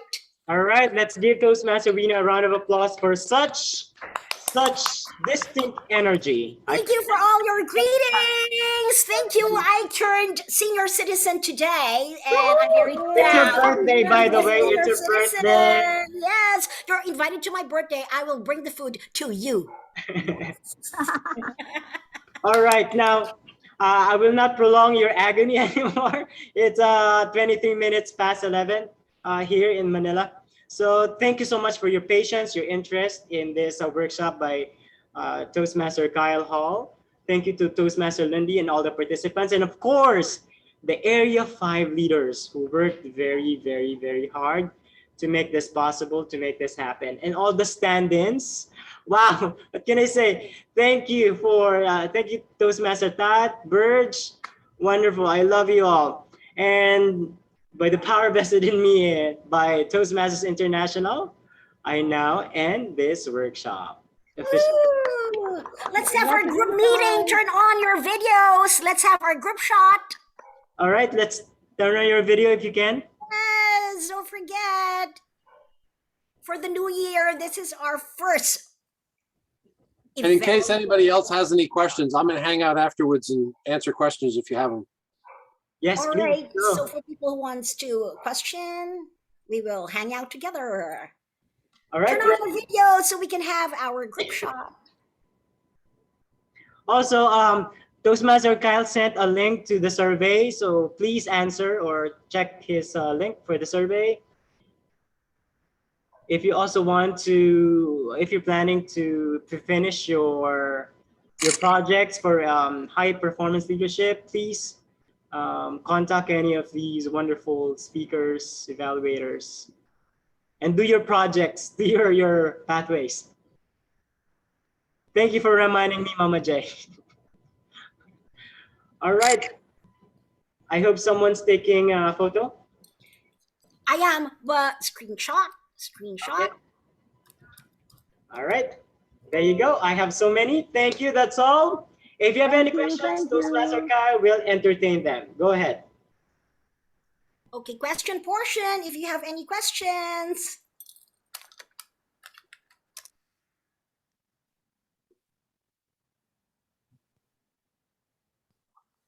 Go ahead, Robin. Questions? I have a question about the concept that your evaluation is always a performance, whether you're in a contest or not in a contest. And I had seen somebody who had won, I believe he won the Beijing, or, you know, like all of China is in one district. So when he won the district contest, he basically won, you know, the whole nation or all of China. But he actually talked about in one of his talks that you're always giving a performance during an evaluation. And I wound up sharing that video with one of my club mates, and it completely transformed his ability to give engaging evaluations. And so I'd like to get your input on. You said it completely transformed. Was it a positive change? Oh yeah, it was like complete. He got so into giving the most engaging evaluations, and it was like, overnight, Sure. his whole way to present evaluations changed. And so I'd like to get your input on Okay, so that. First of all, some people have a negative connotation for the word perform. I don't, but some people do. And they think performing is something false, and it's not. The art of being a great public speaker is learning to be more authentically yourself in front of larger and larger groups of people. And evaluating is the same thing, only we're, rather than trying to convince somebody of a point of view or entertain an audience, we're trying to help a speaker deliver value to them. Now, people often get lost in the analytical aspect of evaluation. And that's a reasonable thing to do, especially when you're starting out, because you're struggling to figure out how can I help this person? Can I identify the things they're doing well? Can I identify the things where I'm left wanting, and how do I articulate that? You know, that's the analytical quality that we have to develop. Once you develop that, now you can think about, okay, now how can I turn this into an interesting evaluation? Remember I mentioned I picked the 2 or 3 things, top ideas, the things that 2 or 3 top things that did well, 2 or 3 suggestions for improvement. I have since started looking for, hey, what's the 2 or 3 things they did well, and which can I demonstrate?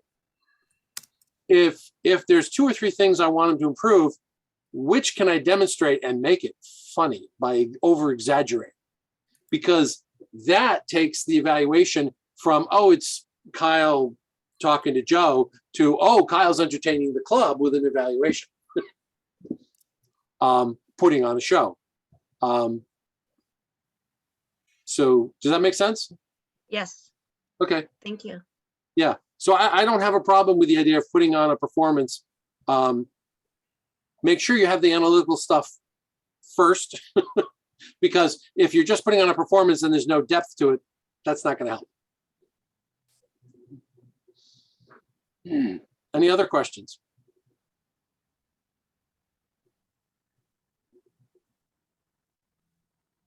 Toastmaster Kyle, I have a question.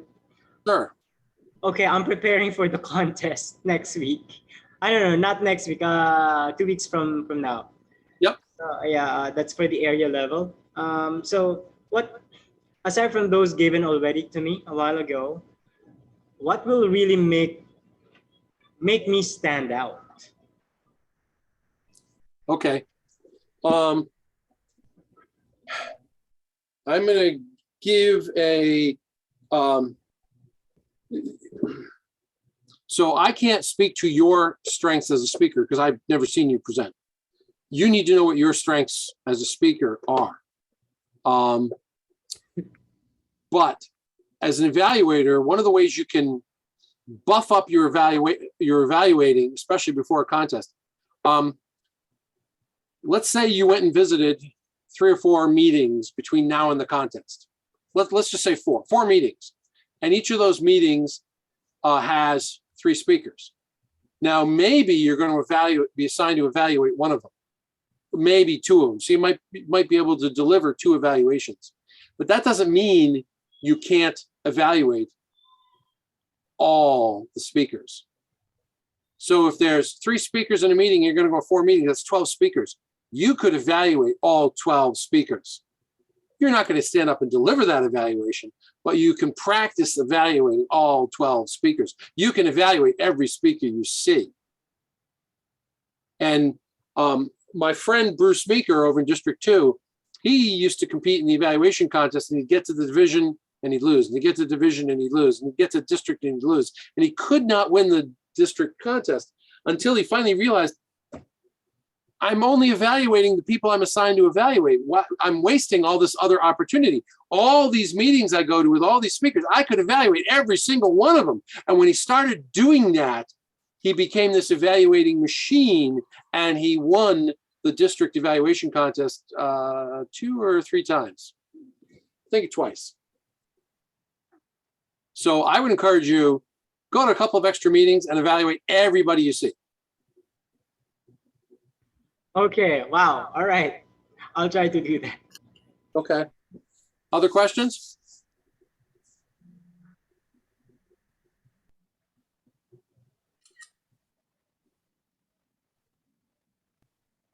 If Going not, we once? will. What's that? Going once, going twice, going thrice. Anything? Any other questions? If not, we'll call it a night. Yeah. But this is your chance. Master No J. other Okay. questions, Kyle, but you have given us so much gift. I feel like it's Christmas in January. Thank you so much. You are an evaluating machine yourself. You Thank have you. all the answers and you have all the perfect words as to how we would want to express our feelings. Thank you so much for this one. Bless you. Thank you. Birch, you may have a questions. You may have some questions, Birch. Come on. Actually, actually, there were still some questions that were not answered in the box. But for the sake of time, preferably we shouldn't take on them. But going back, some people were asking us about the sandwich method. Does the sandwich method address all the needed evaluations for the speaker? Does it address all the needs of the speaker? Yeah. Well, the sandwich method is what did you do well, and what could you suggestions for improvement, and then what did you do well again? And in that sense, you can fit anything into there. The needs of the speaker are separate and distinct from, if they want you to evaluate, if they want you to, let's say, hey, evaluate how well I did with humor. Well, you can discuss that and what they did well or suggestions for improvement. Yeah. So, yeah, I think you can take just about any feedback and describe it in that way.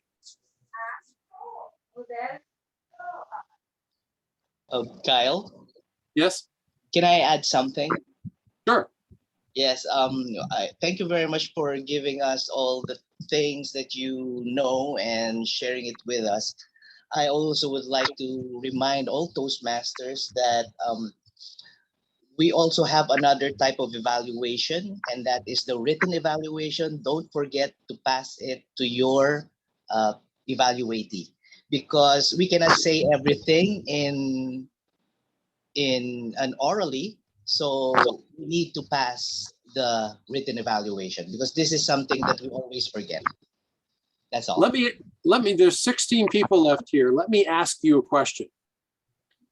We have just spent we've spent 2.5 hours here talking about how to evaluate a speaker. What is the single most important role in every Toastmasters meeting? Grammarian. Just kidding. Grammarian? No.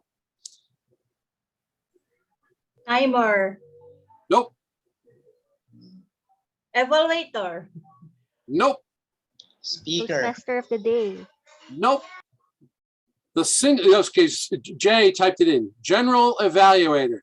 The single most important role, and in my experience, the role that most clubs give little time and attention to, is the general evaluator role. Because the general evaluator evaluates the evaluators, yes, and the Toastmaster and the table topics master, and the general, while the evaluators are delivering value to a specific speaker, the general evaluator is delivering value across the club and pushing the club forward on a weekly basis by encouraging people to be better evaluators, encouraging the Toastmaster to do a better job, encouraging the table topics master to do a better job. So if your club hasn't given any time and attention to the general evaluator role,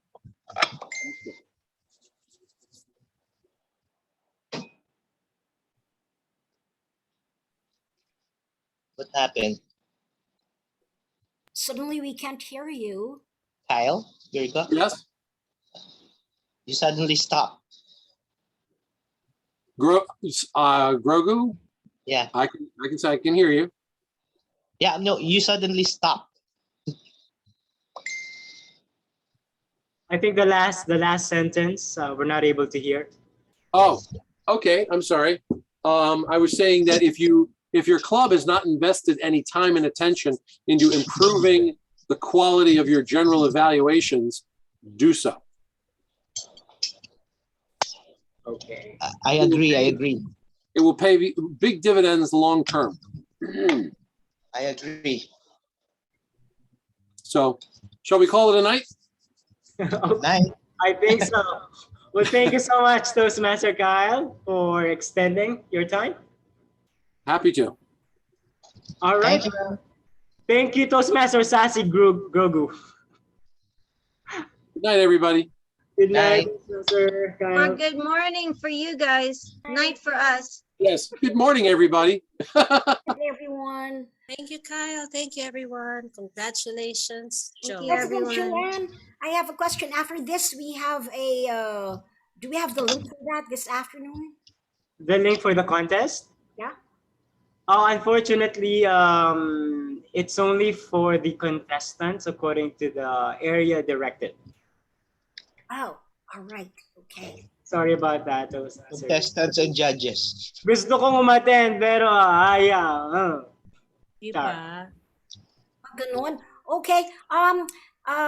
Also press. Yes. If you have time this afternoon, I will be meeting up with you because I have a present for you. Oh my God! Ate! Sinubo ako, baka mahawa ka. Mahahawa ko sa'yo? Ayoko. Feeling ko mahawa ka kasi inubo ako eh. Ay, ganon. O sige, ipagpaliban muna natin. Sige po. Ay, hindi. Bigay mo na lang yung address mo. Ate, thank you.